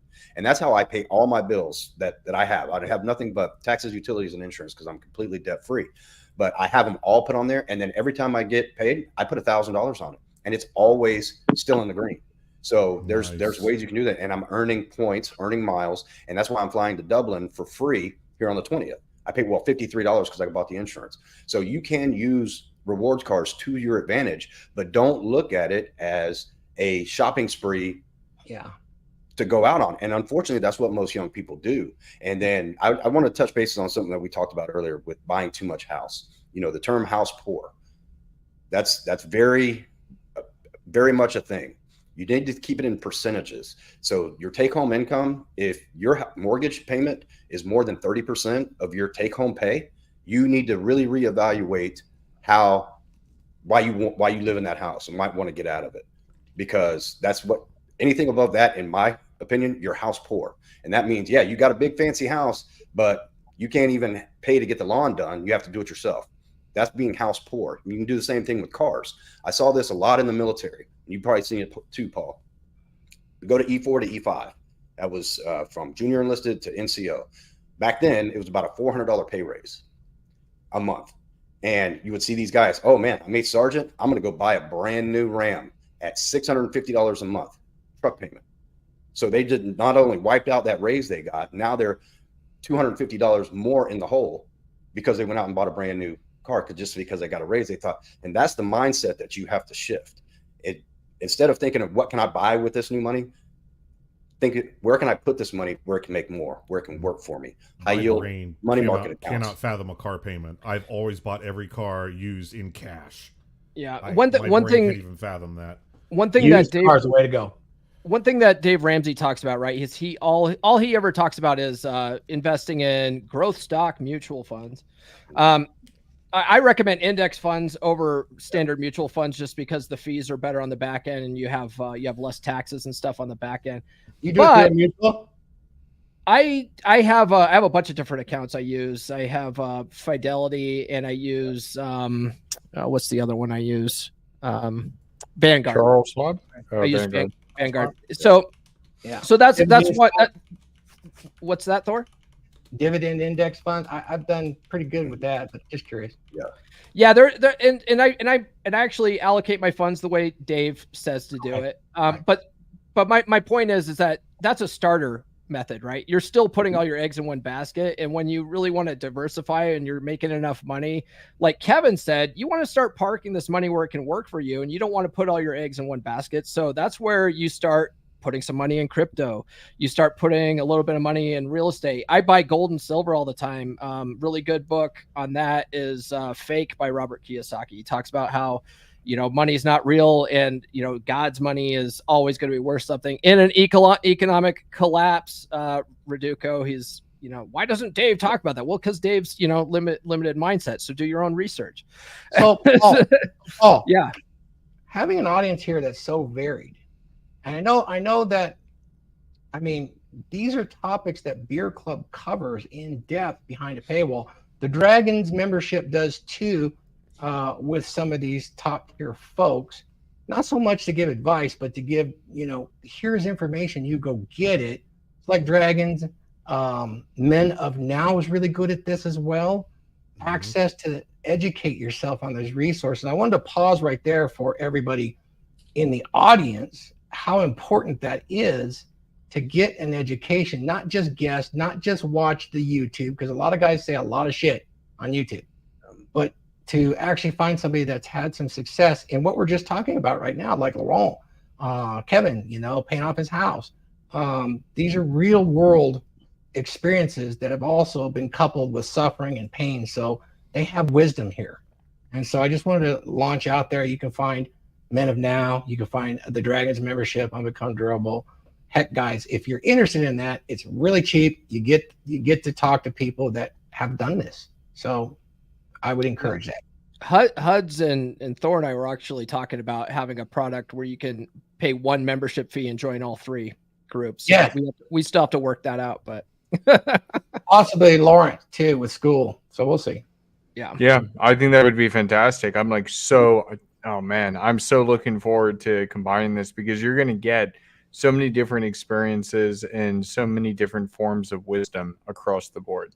And And you that's get them what's for so very exciting much, about this. Say again? and you'll get them for nearly free, and you'll get everything for nearly free. Like for instance, I remember like King Dre one day he told me like, dude, for all the shit, for all the advice that you give me, I want to pay you. And I told him like, dude, King Dre, with all due respect, with all the love in the world, you can't afford me. And he said, oh, for the stuff that I do professionally, you can't afford me. So all this stuff and all this good advice from all these good people, you can get it for nearly free if you get the DragonShip, Men of Now, the Beer Club. So guys, join because you're in the brotherhood, in the company of people who are very experienced, who have done, and they'll do it for free out of brotherly advices. So this is the kind of stuff that we discuss behind the paywall that you can't get for real. You'd have to pay thousands of dollars, and over there, like, oh, yeah, you do this, do that. And what? And then boom, problem solved. So join those things. One thing that I would like to touch on is what kind of channels would you recommend to educate yourself? Like for instance, Paul is one of the, in my opinion, is the best vulgarization. The way you move from Dave Ramsey to Robert Kiyosaki and forward and talking about funds and so on and so forth, it's probably one of the best vulgarization. I keep on recommending your book, Paul. So because you've really done the work, it really shows. So what are the one thing that one channel that I've seen is Caleb Hammer. The guy is about financial audits. So it's much more about entertainment. It's about entertainment, but it rings through for a lot of people. Another one is Rabbit City. He's on Netflix. Actually I've been in touch with him. And he's a bit of an arrogant dude, but he makes a lot of sense. So, what kind of personal finance channels would you like to recommend, or do you listen to? Do I? I don't listen to personal finance channels at all. I read books. That's I read books and I'm like, that seems plausible. Let me try that out for a little bit, and then I'm like, oh, this works. I'm actually making a huge return on this. This is great. To be quite honest, I don't seek out channels. I seek out people. Yes. And so like the dragons out there that are listening that are not on this panel right now, talk to someone who's done it. So like when I have financial questions, I don't start Googling random financial advice. I call these guys. Yeah. Thor's got a paid off house and rental properties. Kevin's house is paid off. AJ has bought a house. All of these men here are more financially successful than me, which means they have knowledge and receipts that they can give to me if I humbly ask them for help and insight. So I don't reach out to them because they have YouTube channels. I reach out to them because they're my boys and I've seen with my own two eyes their success. So you can do that in your own life. It doesn't have to be some dude with a YouTube channel, the millionaire whose desk is an airplane wing and everything. I forget what his name is, but like, don't necessarily watch his channel like unless you're like on track to become a millionaire. Then maybe start watching his channel. Talk to your dad. Like, is your dad out of debt and the house is paid off? If that's the case, talk to your dad first. Talk to your buddy whose house is paid off and has no debt. Look for those people first before you start looking up random dudes on YouTube who you can't certify their financial status. Well, that's a good point. I don't mind listening to some things here and there, but in all honesty, I can't tell you because of disclosure, but I will talk directly with folks you would know. And Laurent's one of them. For sure, should questions come up. To me, that's a better way, someone who's been there, someone who's done these things or can point me in the right direction. And how do you get that? We just talked about it. Get yourself a group of Vikings and you're going to go on an exploratory run. You're going to learn to become friends and social, and you're going to share your experiences. And that is the rising tide that lifts all ships. Yep. I do want to say one thing before we transition here. I know Paul has alluded to it, but for those who don't know, he's got a pretty fantastic book that actually outlines some of this. And I want to go ahead and just throw some information out there. Life is a journey filled with twists and turns. Why is it that essential life lessons aren't taught in school? You probably know that the mitochondria is the powerhouse of the cell, but do you know how to invest in a Roth IRA? We're not taught to build ourselves mentally, physically, and spiritually. The roadmap to success is more than just a college degree. You don't have to follow the traditional route. Success isn't confined to a classroom. It's about discovering your own path. You ever wish that someone handed you a guidebook to life when you were 18? Well, it's never too late to rewrite your story. Everything I wish I knew when I was 18. Advice for young men to create a great life for themselves. This book is your compass, guiding you to pick the right career, how to invest wisely, and how to prepare for a fulfilling future. To take control of your health and your fitness. Learn how to date efficiently and find genuine desire. And master the art of leading healthy relationships. Your path is defined by the choices you make, not by others' expectations. Don't wait until you're 35 to unlock your potential. Order your copy now on Amazon. Rewrite your story. Build the life you deserve.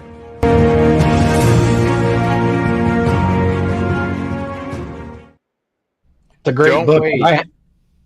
Don't wait to rewrite your story. Now I gotta compliment definitely the author on that book. It's a really good book. It's a great entry level. All of the things you'd need to know starting out is right there at your fingertips. Read that book. And then I need to shame all the Vikings out there. You've got a world-class quant trader, international, sitting in Tokyo. I don't see a single super chat. You know, we've got some new rewards for super chats over $10 that you guys are going to love. And I've got 238 people listening right now. Maybe they don't know what questions to ask. It could be our fault. You know, we really went strong and deep today against the current. So I see some questions in the comments, and then we're like, "Hey, send a super chat. We'll answer that question." $2. That's absolutely. And actually 99 cents. I think you can get one with that. I'll take some responsibility there, but yeah, we went deep. But keep in mind, this is just scratching the surface of what you probably would want to know coming up at any age. I mean, what are you doing for your retirement planning? What are you doing for your emergency funding? These are all parts of problem solving. They affect your personality, how you operate. The dragons, the men of now, mind chrysalis. All of this addresses these issues because they're perennial issues that all of us face. We're in the economy together. We're not isolated as much as we want to think, well, I'm lone wolfing this against you guys, F you. It ain't like that. You're affected by every decision that's up that food chain all the way to the Federal Reserve and the International Monetary Fund. So you need to be aware of those sort of things so you make good decisions in your financial life. You know. Shout out to you, Josh, Renegade Wingman. He's also a part of Men of Now, and 100% take advantage of this knowledge. Yeah, he needs to come on here too a couple times. So now he will soon enough. Yeah. Now, Laurent, I have a question that that maybe the dragons can benefit from, sir. Now, we're all red pilled here, but do you have a white pill? And what I mean by that is there's all this talk, all this news. It's the right wing people on X and YouTube. It's the left wing people on the mainstream media. Everyone is saying we're headed for financial collapse. All these countries are are abandoning the U.S. dollar and are going for gold. Our economy is going to collapse, and it's going to be bedlam, and we're going to be killing each other with pew-pews, just trying to get gasoline and water. What is the actual likelihood that's going to happen? And what's the white pill for the young men out there looking to put a dent in the universe? You asking me? Yes, sir. Oh, wow. Okay. All right. So the unwinding of the carry trade is probably one of the biggest events in I would say the last 5 years. So if the carry trade gets unwound more, at the moment the Bank of Japan is caught between satisfying the populace, the Japanese populace, like I said, this is untenable for the Japanese people, and appeasing global markets. So because this carry trade has financed trillions of dollars, So we're probably looking into a correction of a bear market. And remember that all markets go up. It's called synchronicity. All markets are correlated, as the brainwashed feminists here love to say. Correlation is not causation. Oh, bitch, tell me what R square is. Give me the formula of R square. I don't understand what you're saying. You're so misogynistic. Anyhow, all markets are correlated, which means that they go up together and they go down together. And if there's an unwinding of the carry trade, we could very well look into the abyss. Now, is it going to be a Mad Max scenario? I doubt it, because there are tons and tons of backstops behind it. Now, markets will adapt. And the thing that people are most afraid of is, number one, the unwinding of the carry trade, and number two is decentralization of finance, namely crypto, blockchain, and so on and so forth. So this is what the US is absolutely worried about. What could trigger the collapse of the US dollar is if energy was labeled in any other currency. Now, look back into history. Gaddafi was trying to nominate. Laurent, back up. You said energy labeled in another currency. You're talking about the petrodollar? I'm sorry? You said energy being labeled in anything other than dollars. Is that what you said? Anything else than US dollars. So, for instance, the Chinese, they pay in renminbi. The Gaddafi was trying to do this in euro. It was petro-euro instead of petrodollars. I mean, Gaddafi was a benevolent tyrant, and as soon as he tried to nominate oil in euro, the U.S. brought democracy. His ass was dead. So this is the U.S. is terrified, absolutely terrified of having energy labeled in anything else than dollar, because the day it happens is the day you can kiss your dollar goodbye. Yeah. So, agree. And that's the nightmare scenario. That's the World War III scenario. So we'll go to war over that scenario. But what would you say to young men who have given up on life? There's no point in advancing my career. There's no point in buying a house because the world's just going to collapse anyway. What is the statistical likelihood that that's going to happen and everything's going to go to shit? Oh, that's actually a very good question. This is a 1,000-year-old question, because the doomsday scenario has happened every year since every year for the last 1,000 years. So how can I say, around the year 1000, people were afraid that the world would come to an end, and the Mayan calendar in 2012, and so on and so forth. So every other year there's a planetary conflagration, like there's a planet destroying event.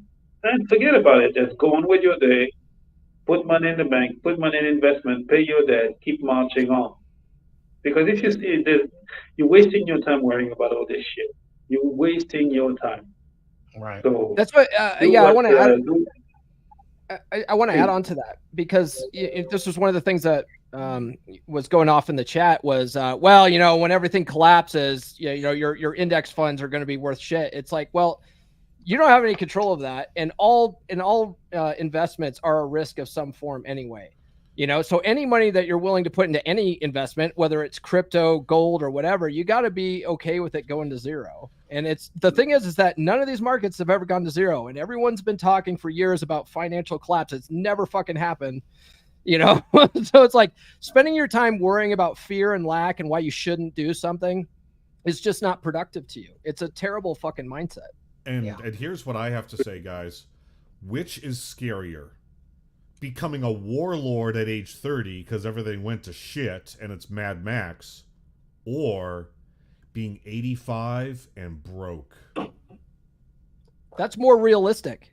Being 85 and broke is way more realistic than you becoming a fucking warlord in a Mad Max situation. So wait, you're telling me all the work I've been doing on myself for nothing now? Yeah, Bullshit. so imagine not advancing your career. Imagine not saving. Imagine not investing because you thought the world was going to end year after year after year after year, and it didn't end, and it didn't, and it didn't, and now you're 85 and broke, and the world's still chugging on. And now you're about to be homeless because no one's going to give an 85-year-old a job, and you're broke, which is worse. Yeah. We got a couple of super chats here, guys, and they did the thing. They got $10. They did the thing. Yeah, absolutely. Here we go, folks. Hit it, Paul. Hold on. Pull up the first one, Mike, and read it, and then we'll play the thing. Christianity. Hey, no, I just said thanks, Nick. Christianity Unplugged with the $10 super chat. Keep up the good work, guys. A great discussion. Appreciate you guys. Hit us, Paul. Super chat will see you there. Shake it, dance without a care. Send it love from everywhere. Groovy beats we all can share. Your support is so divine. Moving closer to the line. Thank you, you're the best. Party on, we never rest.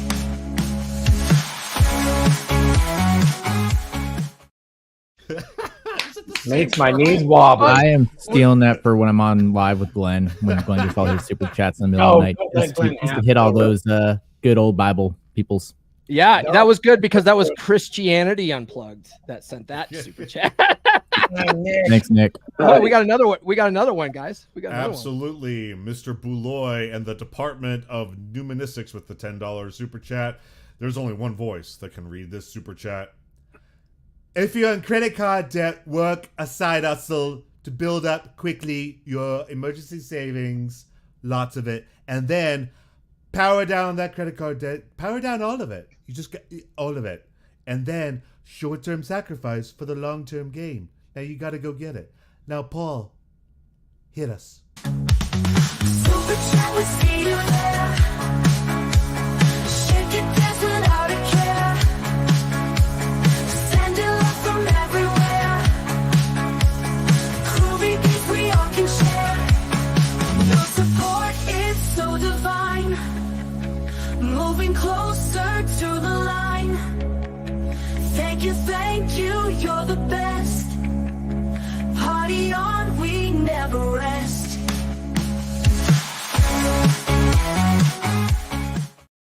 Jiggles in all the right places. Hold on. We've got some bouncing booties. If you want bouncing bobs, send a $20 super chat. Yeah, that's kryptonite to us Vikings. Or reach $20. So if you already sent a 10 and you send another 10. Oh, I'm gonna have to re-upload the bobs because Thor's got too many videos in the thing. Oh, it's max out our storage. No worries. I mean, there's something that can go. It's all about the bobs and vagine, right? Hey, the bobs So and for the vagine. $15 super chat, we need a vibrating vagine video made. So now that all the viewers are distracted, just to rephrase and repeat what Laurent said, basically, guys, like don't get all wrapped around the axle about everything collapsing and water being worth more than gold and all of that crap. You need to chug on as if that's not going to happen, because statistically it will not.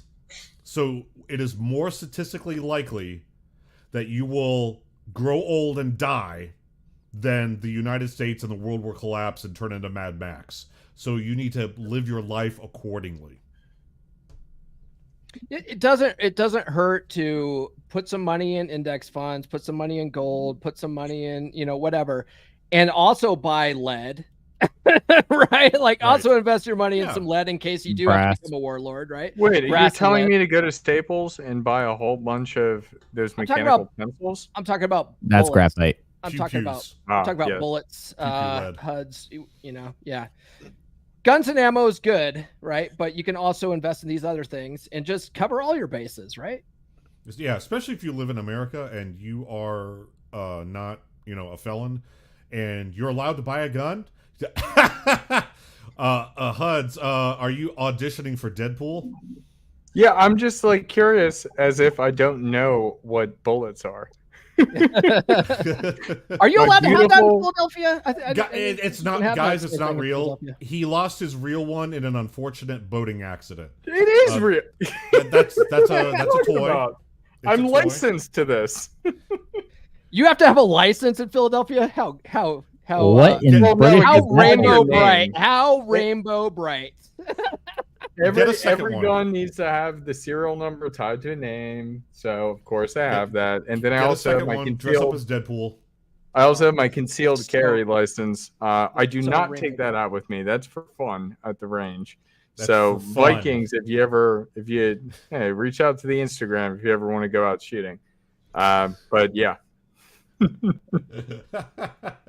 I'm with you, Huds. Yeah, I wanted to add something really quick. What you were talking about, Mike, and this excuse is what I'm going to call it, to say I'm not going to do anything because the world's going to go to an end. That's really feeble and immature mindset. Because if the world goes to the end, it's not going to matter. I'd rather have it and then the world go to the end and say, if not, I'm not going to do it, and then not have anything. And then the more likely scenario is being 85 and broke. So to come up with excuses that I don't want to invest because we might have a downturn. Well, you know what? A downturn is time to buy if you switch to the right mindset. The biggest one we've had recently would probably be the one in 2008, when Alan Greenspan came out and said, we are looking like we're heading to a recession. And markets went down over about 6 months, 50%. So that didn't even wipe out everything. You were down half your money, not all of it. But if you were down half your money, that means everything's down. That means it's time to buy because it's on sale. So if I have a 30% drop in the market, I'm going to take some liquid cash and buy some securities that I trust, that I know that are feel that are going to come back up, because historically that's always happened. Even in 1987, when they had Black Friday on October 19th, I know that because of my birthday. The movie, I can't remember, Wall Street came out. The next day, there was a huge sell-off, and it was basically a mini depression. But you know how many millionaires bounced back from that because they did the right thing? When everything shot down, they bought all they could. And then 3 years later, it was up 30% over what it was when it fell. So those are the mindsets that you have to change, of saying, I'll do it next month, or I'll start doing it when I get a raise. Start doing it now. The sooner you start and you learn about compounding interest and how dividends work and capital gains over time, you can actually build wealth, not just become rich. This is a marathon, not a sprint. And that's what young people need to realize. The earlier you get started, the better off you're going to be, and it will be well worth it. Somebody said earlier, sacrifice now so you can reap the benefits later. There's no more truth than that. Yeah, sacrifice now while your body is young and strong and full of energy. Like 18 to 30, that's where you need to be working your ass off, because after 30, even if you're in shape, once you start hitting 35, 36, 37, those knees, they're going to be whispering to you, and they're going to be telling you, hey, buddy, we can't do this much longer. And your lower back is going to be like, hey, buddy, we can't do this much longer. But 18 to 30, go hard as a motherfucker. Yes, Laurent. I want to. Before we no, go ahead. I mean, Mike talks about his sex life, like sacrifice your body, and I love Mikey. Very healthy sex life. I would like to quote here the great Jamaican prophet Robert Nestor Marley. Said, the minute you stop racing, this is the moment you win the race. And I'll give you a real life example. Back in 2011, there was the Fukushima earthquake. So it wiped out a nuclear. It was as close as it gets to nuclear apocalypse in Japan. And 3 months down the road, 3 months later, I bought my first property, and it was, and everybody was depressed. So much so that the Japanese bankers look at me and say, "Hey, what's wrong with you?" And I look at them, fantastic question. How much time you got? All right, let's get back to business. And I bought this property, and everything was done. Like everything was depressed. I bought this property in Tokyo. And thanks to that, I made $3 million. I mean, at this moment, if I sold it today, I would have made $3 or $4 million. I haven't sold it. I will never sell it. But it was like literally It was a bargain basement deal. I got the land for nearly nothing. There was a parking lot. So as Paul and Kevin said, bear markets is when fortunes are made. So this is when fortune transit. If you are in cash, if you can buy some asset, and for me, it's a real life example. This is really was the stepping stone for me to build my portfolio in real estate. And thanks to that, it's been working very well. So yeah, you can't wait, you can't delay. The two best times to plant a tree is 20 years ago, and the second best time is today. So don't delay. Yes, sir. What I want to add a concept too, right?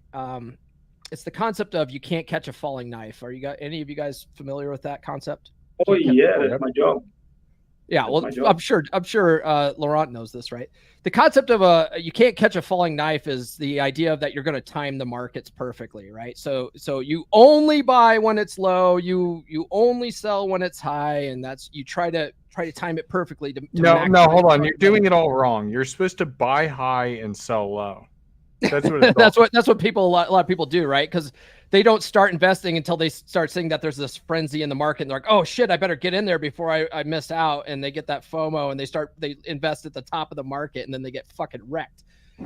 Well, the concept of the falling knife is that you're never going to perfectly time the market, right? You're never going to perfectly buy at the absolute dip, and so that's where dollar cost averaging will actually make you money in the long run.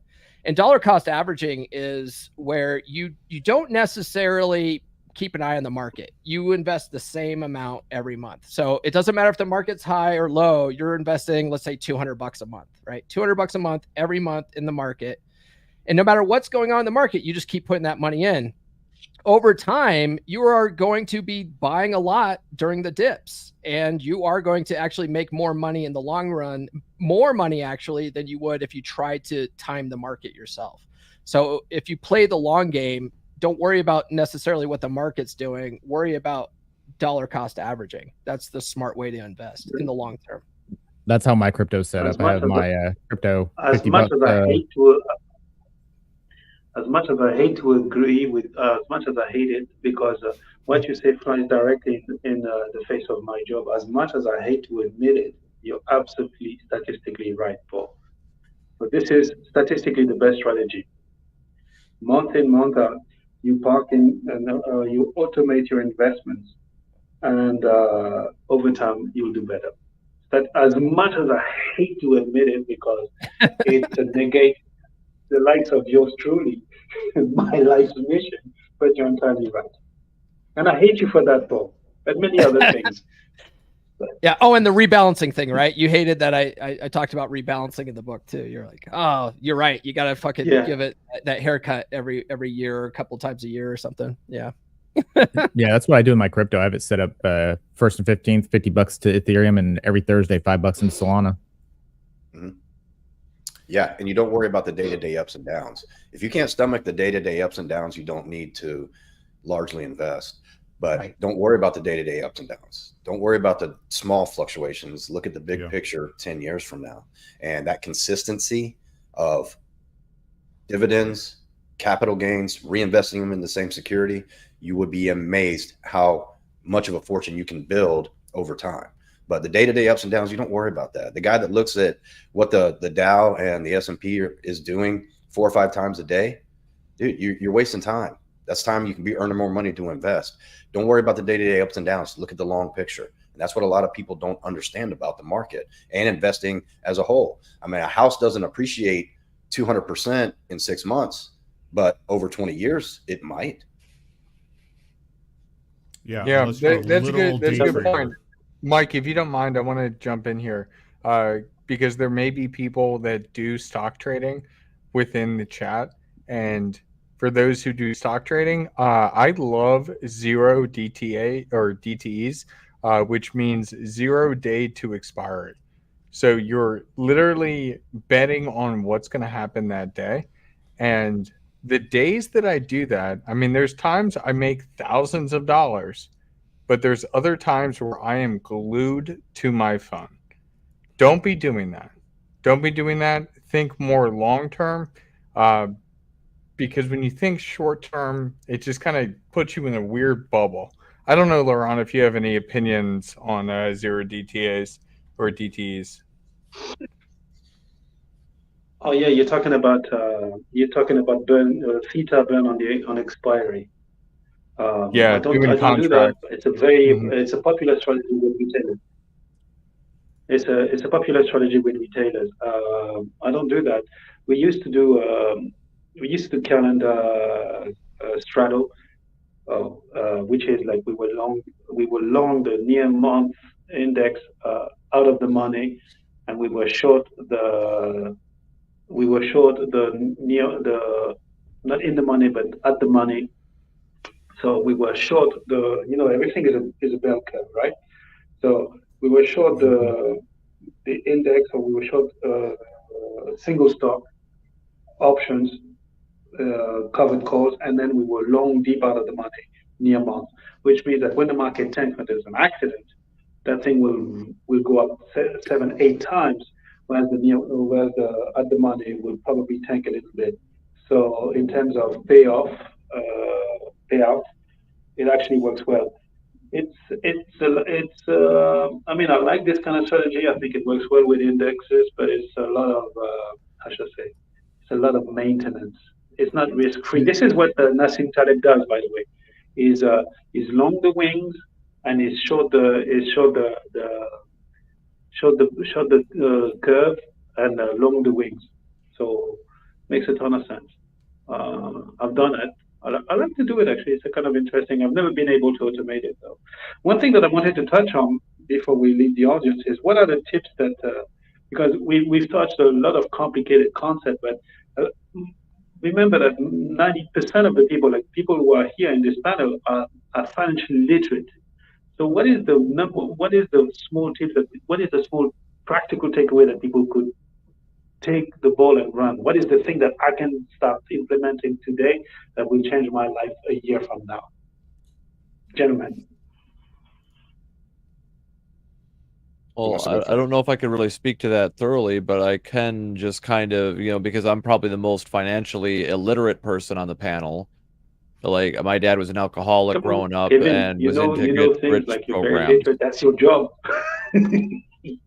But that was what got me on the path was basically yeah, what put me on the path to financial literacy was basically just realizing that I didn't know what the fuck I was doing, that I didn't have the answers, and that I needed to find the answers. So I found a community. That's where I found MLD's group, and I just started seeking out those individuals that had the knowledge that I didn't have, right? So that's what I say, like, that's the micro that will lead to the macro, is just finding those pieces of information that you are lacking and building on it and taking action after you find it. Learn plus adapt equals win once again. I agree. I would say find one of those groups like Men of Now, the Dragons membership, Mind Chrysalis. These are important things because to point to one thing is really just to pass the buck, in my opinion. Oh, read this book, do this. How many people are going to do that? I'll buy the book. It sits on my shelf. Love that. I'm glad they do the audios. But the reality is when you have a social connection and develop friendships with men that are succeeding here, the drive that you get from that and hearing what they're doing, you look at yourself in the mirror and you go, I could do this too. And that's way more powerful than looking at the book. So that would be my recommendation is, yeah, we have an episode here or there about financial literacy, but you get into one of these groups and ask your questions. Somebody's going to pull you aside and say, okay, what do you really want to do here? Let's get at it.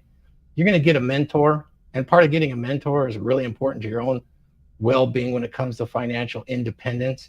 And guess what? Once you get there, you're going to help somebody else. You're going to pay it forward. And isn't that the root of something like the DragonShip's philosophy, that rising tide lifting all ships?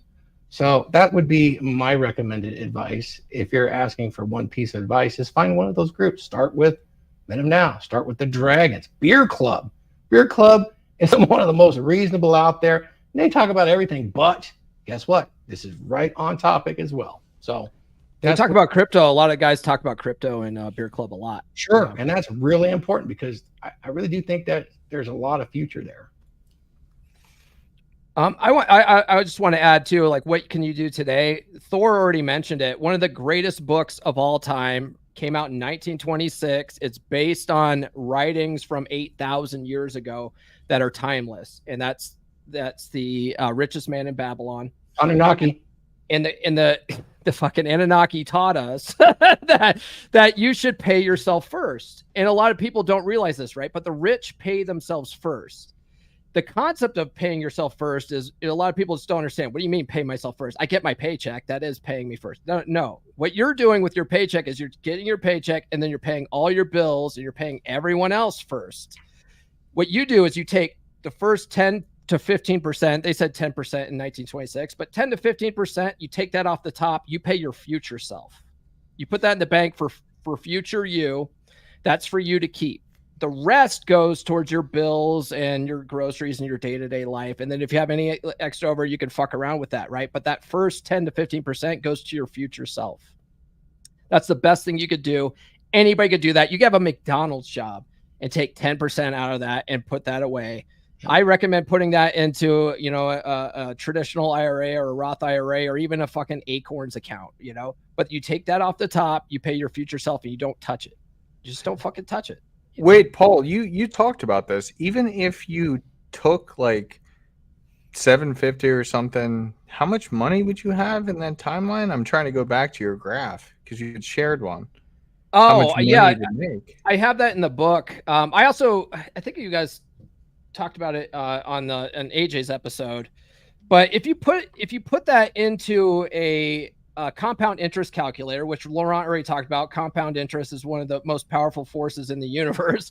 If you put that in a compound interest calculator over a period of like 15 years, you'd have like, I don't know, $250,000 in the bank.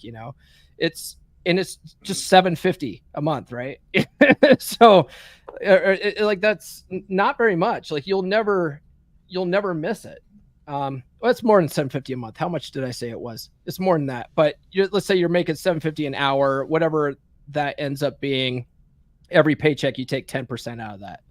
Yeah, 10%. So if you take 10% of your $7.50 that you're getting at a minimum wage job, you'll hit that $289,000 in savings. If you start that at 16 and get there at 30, I believe. 35, right? It was 35 because that was yeah. Mm-hmm. Yeah. You'll have almost $300,000 in the bank. In that, if you look at it, a lot of people don't even have that. They're 60 years old. They're getting ready to retirement. They don't even have $60,000 in the savings account. Like they are fucked, right? Yeah. If you started, maybe you're not 16 now, maybe you are 30 and you haven't done this. Start now. You have time, right? Start now. There's no, like, what did Laurent say? The best time to plant a tree 20 years ago and now. Start now if you haven't done it. But that's the best way to do it. Let's go around the horn before we wrap. And I think each dragon should give each give a singular piece of advice that they have personally accomplished that would be relatable to a lot of people. What do you guys think about that? Sure, sounds good to me. All right, let's start with you, Huds. Oh, I have to start. And what is your financial accomplishment you can share? So my biggest financial thing that I want to share with people is, the first thing is to go ahead and buy Laurent's book, Algorithmic Short Selling with Python. Outside of that, understand how you can leverage credit. So Laurent said, technically on the books, he's $9 million in debt. Technically on the books, I'm also in debt, but I'm also very young and I can take out over $500,000 at any given point in time. That's a powerful place to be in. Understand, yes, it needs to be paid back in some way, but understand that there's ways to play the credit game. And I have done things that have tanked my credit. all the way down to like 650, 624, I think was the lowest. Dude, I'm like 780 again. Like very quickly. It's a quick reversal. It's not a big deal. So do your research on how you can leverage credit and take that bad debt into good debt. Now, we haven't gone through everything because everybody's situation is different. But what Paul was saying earlier and what I'm saying right now, do your research and turn your bad debt into good debt. Okay? The best place to find me, go. Oh, there we go. It's always mirrored. Go ahead and hit me up on Instagram if you want to join a group like the Dragons, like Beer Club, like Mind Chrysalis. Like these groups, they will change your life, but only if you're willing and ready. So hit me up there. God damn it, I'm doing it again. Hit me up there. Hit me up there, and I would love to have you. Thank you, Huds. I'll go next, guys. My biggest accomplishment that then translates into a piece of advice is no car payment ever, ever, ever, ever, ever. Did I stutter? No. Buy a used car, buy it in cash every single time. I've never had a car payment my entire life, and I would actually, at this moment in time, until I get a house, at this moment in time, that is my greatest financial accomplishment. I've never had a car payment. It's not worth it. Don't do it. Even when say you're a millionaire, say you in 15 years, you got $100 million in cash in the bank. Don't do a car payment. Walk into that Mercedes dealership and put down the cash. They'll knock a few thousand off just for you doing that anyway. But obviously don't do that unless you can afford that and all the costs associated with it. Like I showed earlier, the $300 brake pads for a Lamborghini, and I think there's anywhere of 8 of those per Lambo, so $300 times 8 just to replace your brake pads. 8 on the front. 8 on the front alone. Yeah, it's four pads per caliper on the front, typically. There you go. On those Brembos. $300 a pop. So keep that in mind, guys. Where can you find me? On IG, right down there. That's where everything is nice and happy and friendly, and everybody, it's all warm hugs and glitter and Care Bears and shit. On my X, that's where it's Mike Steele After Dark, where I raw dog the internet and piss off the feminists and the white knights, as I did the other night, and now Rollo has backed me up. For once, I hopped on something before Rollo did. Rollo basically repeating what I said in his own words, that basically if a guy's not good enough to have a one-night stand with, then you shouldn't be committing to him anyway. Right. So just echoing what I said, so I actually beat him to something for once. But yeah, X is where I raw dog the internet. I just got a message. Interesting. So check me out over there, guys. Don't get a car payment. Ever. Huds. Or excuse me, Tarl. My bad. Yes, sir. So I say, so my credit was nothing. I had no credit up until I found this space at age 34, right? And after the last few years, my credit went from, I think it was like 5, 6 something, right? Like barely 600. And I got it all the way up to, last time I checked it, it was about 798. So that I guess you consider that an accomplishment. I view that as just me finally getting my shit right. But I did do that. Got that done. My girl's credit is over 800, right? So our credit is good, and it is very important. And we do our basic bills, but then pay it all off right away. Those basic habits that you build will build credit. You'll get points. You'll get to be able to spend those points. And most credit companies do these things to incentivize people to use theirs over other companies, but most people are ignorant of it. So the main advice I would give, once again, is do your due diligence. Don't cut corners. Do the research. Assume you don't know everything. Assume that even the people you're learning from don't know everything. Take it with a grain of salt, but do your due diligence and double check your work.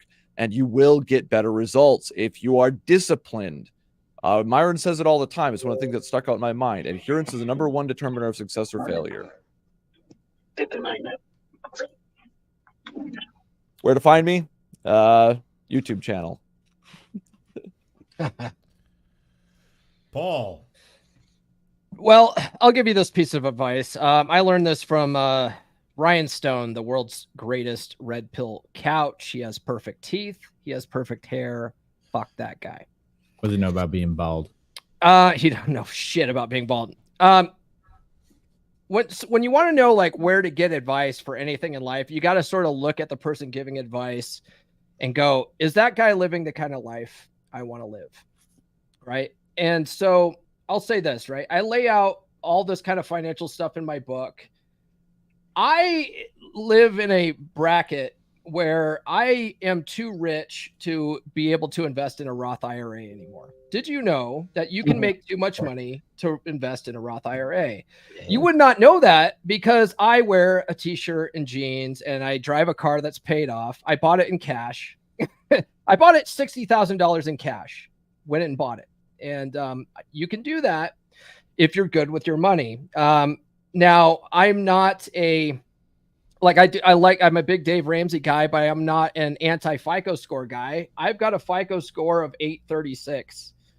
A perfect score is 900. So I'm not quite there yet, but I don't know anybody who has a 900 perfect score. But that was a very interesting soft flex that you just did right I just wanted to let you know that my FICO score is better than Huds's. That's really what that was about. But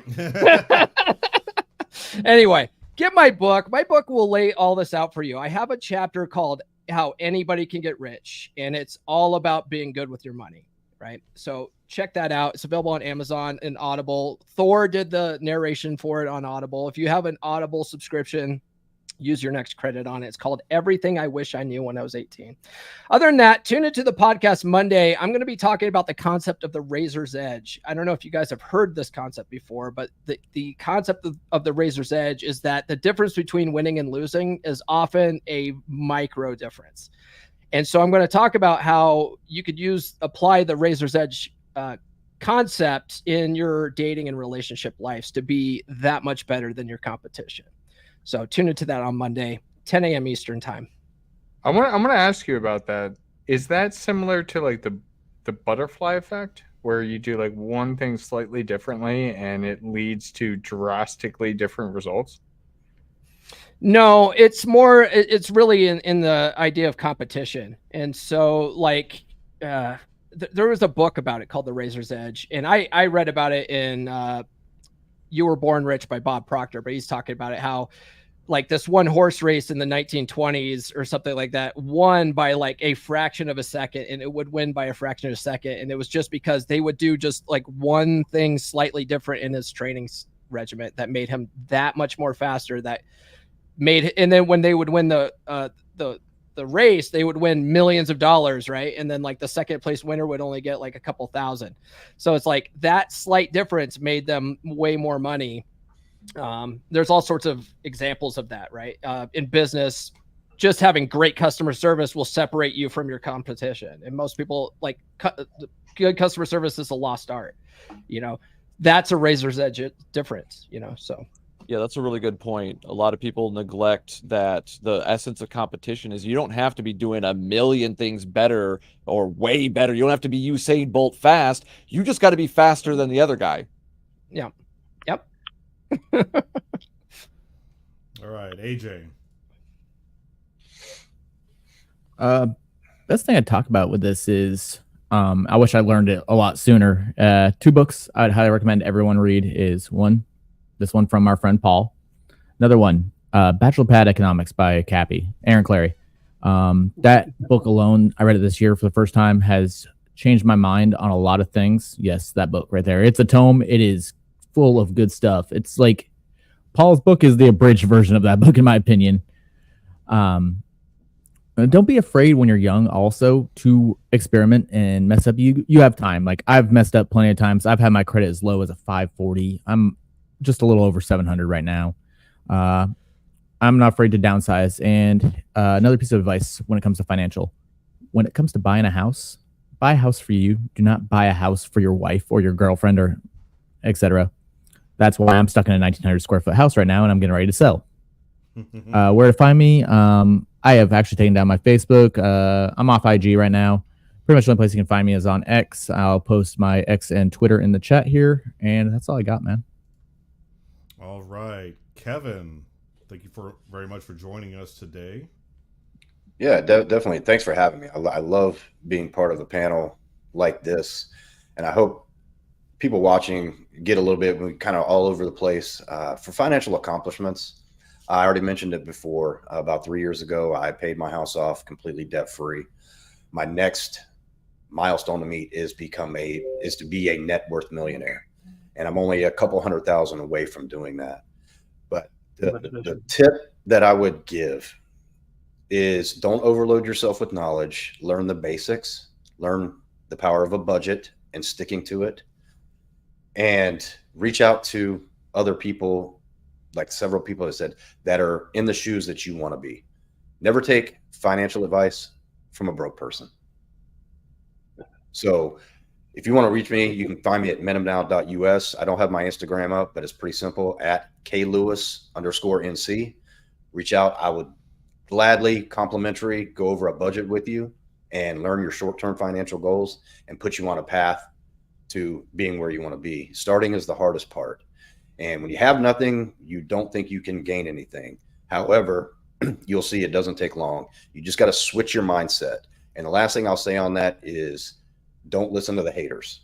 If anybody critiques you on wanting to sacrifice now to become debt-free or don't listen to them. Family members are probably the worst people you can include on these goals because they think they know everything and they will try to derail you. So instead of telling them the goals, show them your results a year from now. And that's probably the best thing I could say for somebody getting started out, but stick to the basics. Awesome. Thank you, sir. Laurent, our honorable host today. Yeah. The most important thing is work on your mindset. If you have the right mindset, if you believe that you're worthy of being rich, because if you're not, you're going to self-sabotage yourself, and I've seen it countless times. So that is by far the most important thing. One of the other limiting beliefs is I don't have enough. So let me give you a couple of examples. There was a dude by the name of Ronald Reed. Ronald Reed. This guy was a janitor. He was a janitor in a gasoline station. I mean, it's not exactly Wall Street material. However, when he died, he bequeathed $1.2 million to the local library. He also did a charity. And so this guy basically saved. He had a very frugal lifestyle. Nobody saw him. He didn't eat lobster and steak every meal, but he was very frugal and he kept on plowing money into the market. So it works. There's another guy by the name of Kurt Denigan. This guy was finishing other people's meals at McDonald's, the local McDonald's in Sweden. This guy had $2 million when he died. He just went to the local library, educated himself. So it's not about where you start from. It's about the journey. It's really about plowing money into the market. It's about educating yourself, reading books like Paul's books, is really surrounding yourself with like-minded people. I was also having a conversation last week, a couple of weeks ago. We went to a 3-star Michelin restaurant with a friend of mine. This guy he probably clips about $1 million a year. And then he looked at me and said, you know what? I wish I'd known you a long time before, because he has this very high money-making job, but he didn't invest into real estate. And thanks to the conversations that we had, he now invests in real estate. He has multiple properties. So it's really about the journey. It's about surrounding yourself with good people who will make you grow. And I think that one of the takeaways here is only take advices from the people you want to look like. So that's very important. Would you trade places with them? I'm sorry? That expression, would you trade places with this person? Yes, that's exactly it. That's exactly it. Mm-hmm. So, and again, today, it's an honor and a privilege being in your company, gentlemen. I've learned a ton from everyone here, from a new member, Kevin, as well. So thank you very much for having me. It's an honor and a privilege. Absolute bon, monsieur. The privilege is ours. Thank you so much, Laurent, for dropping so much wisdom. And again, guys, I have to say, if you have not looked into this, get Laurent's book. I know he's working on a second edition right now, but this is fantastic.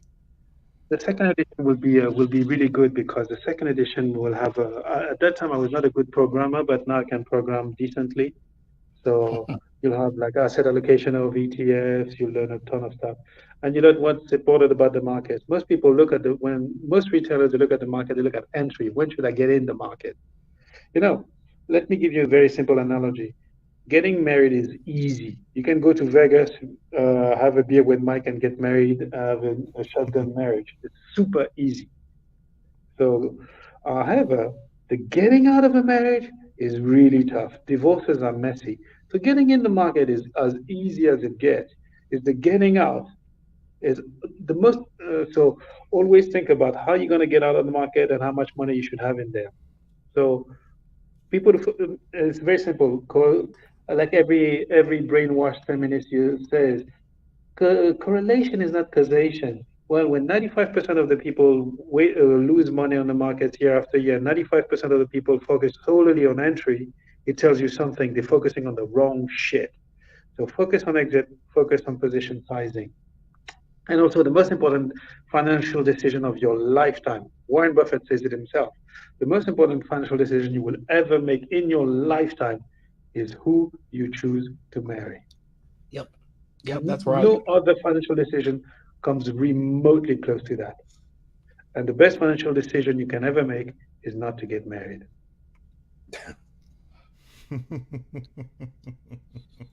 God Let bless. Let that sink in. Yep. And So it's not that we hate women. There's layers to this, but yes, let that sink in. Think about it. Go ahead, Thor. Sorry. Yeah, let me give you some hope on those sort of things. As I open this up, I guess I gotta throw a flex. I'm not gonna show my FICO score or anything like that, or any of the other things that happen. And it's not really a flex. It's gonna be just 2 words. Laurent will understand. Some of the guys will understand. This is a goal, and this will be your biggest flex if you can get it. Accredited investor. If you don't know what it is, find out. If you can get there, that's a great place to be. It'll take you many years. But that opens up a world of venture capital to you should you need it. Aside from that, let's get to the question, which is what is the financial advice? I'm going to hold that for a minute, and I'm going to go back to my notes here, and I'm going to talk about I was on a show with Glenn Lawrence, and we had this lady that called in. She was very upset. And the reason I'm doing this here is to follow up is she was having some trouble in her marriage. And so I offered one of my lectures, and I posted it into the chat at a reduced rate, half rate actually. And it is called The Sexless Bedroom, The Cure to the Sexless Bedroom. A lot of long-term relationships have issues there. As the sex starts to wane, it's become very popular in the Christosphere to talk about this. I spent several years of research on this and put this lecture together. It's over 2 hours of video. I think all of the guys here have seen it. They can comment on it if they want, but it's a no BS, no punches pulled. How am I going to fix this so that I can stay in a relationship? Why is that important? I'll tell you. Because just like Laurent said, one of the most important decisions you can make if you're moving forward in life and you want financial independence, you've heard all the basics. You can do all the basics. But most people want to be married and have a family. And if you choose poorly, you're going to get zeroed out several times. I've been zeroed out twice. So, and you can recover from it, but just think how much further ahead you can get if you choose wisely. My second wife, I chose, happened to be a banker. She was very good with money, but you can observe these things.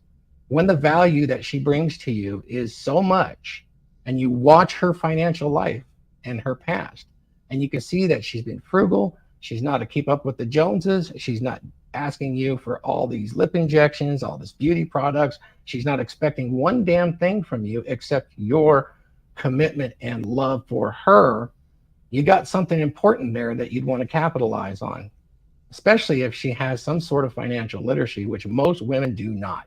If they come to you and they've got college debt, they essentially come to you with a mortgage that they probably will never pay off, and something they can never get away from. Essentially, they're a debt slave now forever. So consider those things when you're picking a long-term relationship. You definitely want to consider the future. She needs to be on board with your program. She needs to be on board that you're good. She's good with you handling the finances. If you're a man and you're listening to this and you are getting a dominant masculine presence, which I'm going to give you something here in a second, you want to be in charge of all your finances. You want to keep a handle on this. You want to keep your eyes open and your head on a swivel when it comes to this. You don't want to pass that checkbook on and say, honey, pay all the bills. You're asking to be shot in the head with a golden bullet. Don't do that. So that's some of the advice I can ask. I'm also going to offer you guys right now at a very reduced rate, my audio book in video format on Become Durable. I'm posting that right now. It's basically half price. Go over there, grab it. You can put it on any one of your devices. And essentially, it is a video version of the audio of my book, A Dominant Masculine Presence. Doesn't necessarily go into the detail on the financial side, but it'll give you the principles such as prosperity. Prosperity is one of the skills you have to acquire to maintain attraction to not just the opposite sex, but to everybody. If you're prosperous, men come to you and want to be with you. They want to collaborate with you. They want to enter business agreements. They want to enter friendships with you. Women see that prosperity and it is, hey, I need to lock this down. This will secure my future. For a woman, you look like financial independence, retire early. It's called FIRE. So, that's kind of our goal too as men in this space, is to be able to have financial independence. How would it be if you woke up every day and you're not really worried about your mortgage? You're not really worried about a car payment. If I need a car, just buy it outright. If I am going to a 5-star restaurant, everything on the menu is on the table. I'm not worried about it. How would it be to do what I want every day and not have to show up somewhere? Financial independence is a big deal that should be in your mind at some spot, and you should have this in your mind when you're selecting a mate, particularly for a long-term relationship. Come to Become Durable.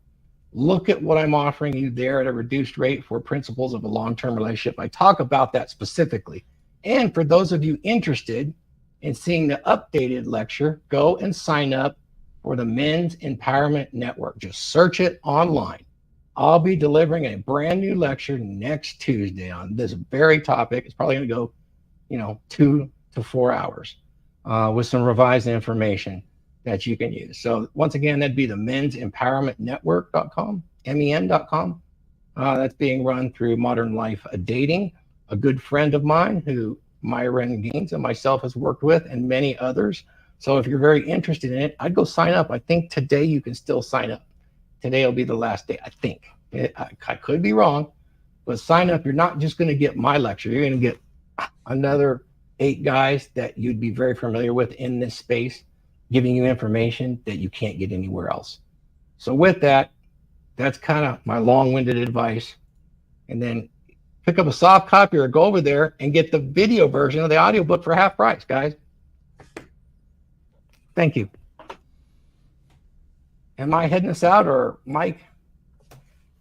I got the last thing I want to say before we go ahead and hit it out, and Mike, you just get that set up. The last thing I want to say is I am only where I am today because of MLD. So when Thor is going ahead and saying MEN, the Men's Empowerment Network, and the community that you will get there, that is why I am here today. That is also another fantastic community that you guys can join, and definitely take a look at it. I don't know if it's closed yet. And even if it is, hey, shoot an email to John. I'm sure he could make something work out. He did it for me when I had my breakup with my ex. Literally happened right after closing for a quarter, and John reopened it up just for me to join. So John will work with you, and I respect that man. If it wasn't for him, I wouldn't be here today either. And the Yeah, Masculine use my Empowerment name as Network. well. I mean, the guy, think of it what you will. A lot of people hate him, but he is not who you think he is. The man flew from Tokyo to spend a week with me here. Yeah, he's not that guy. He's very different and very conscientious, which makes him I hate to say it, but John, he's a loving dude. And he really invests in his clients like probably nobody else. That's why he is as successful as he is. And the Masculine Empowerment Network, John opened it up for me as well. Right after I got shit canned from my job after being falsely accused of some shenanigans that, of course, nobody could prove. They never can. And that's where I met AJ. And right after that is when I got my current job, and I'm thriving. Yeah, that's pretty special, man. Flew from Tokyo to visit me, picked up John Fitch on the way. Who does that? That's cool, man. Anyway, that's the kind of guys you get there. Awesome. Well, thank you very much, Dragons, for joining us today. I will be hosting next week. I have not just picked a topic yet, but I suspect it's going to revolve around my semi-viral tweet. So I'll put some thought into that, and we'll see you guys next week. Ever feel like the world is trying to make you smaller? That the qualities that used to define you are now something to be ashamed of? It's not just you.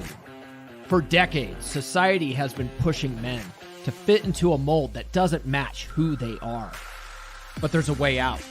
A path to reclaim what it means to be a man. A Dominant Masculine Presence by R.P. Thor is the guide you've been waiting for. In this book, you'll discover the 7 essential skills that every man needs to stand tall and take control. Learn how to project confidence, master your emotions, and communicate with authority. R.P. Thor takes you through real-life examples, sharing practical techniques to help you develop your own dominant masculine presence. It's time to stop feeling sidelined. Time to step up and lead. With a dominant masculine presence, you can become the man you were meant to be. Order a Dominant Masculine Presence now on Amazon or listen on Audible. Rediscover your strength. Reclaim your life.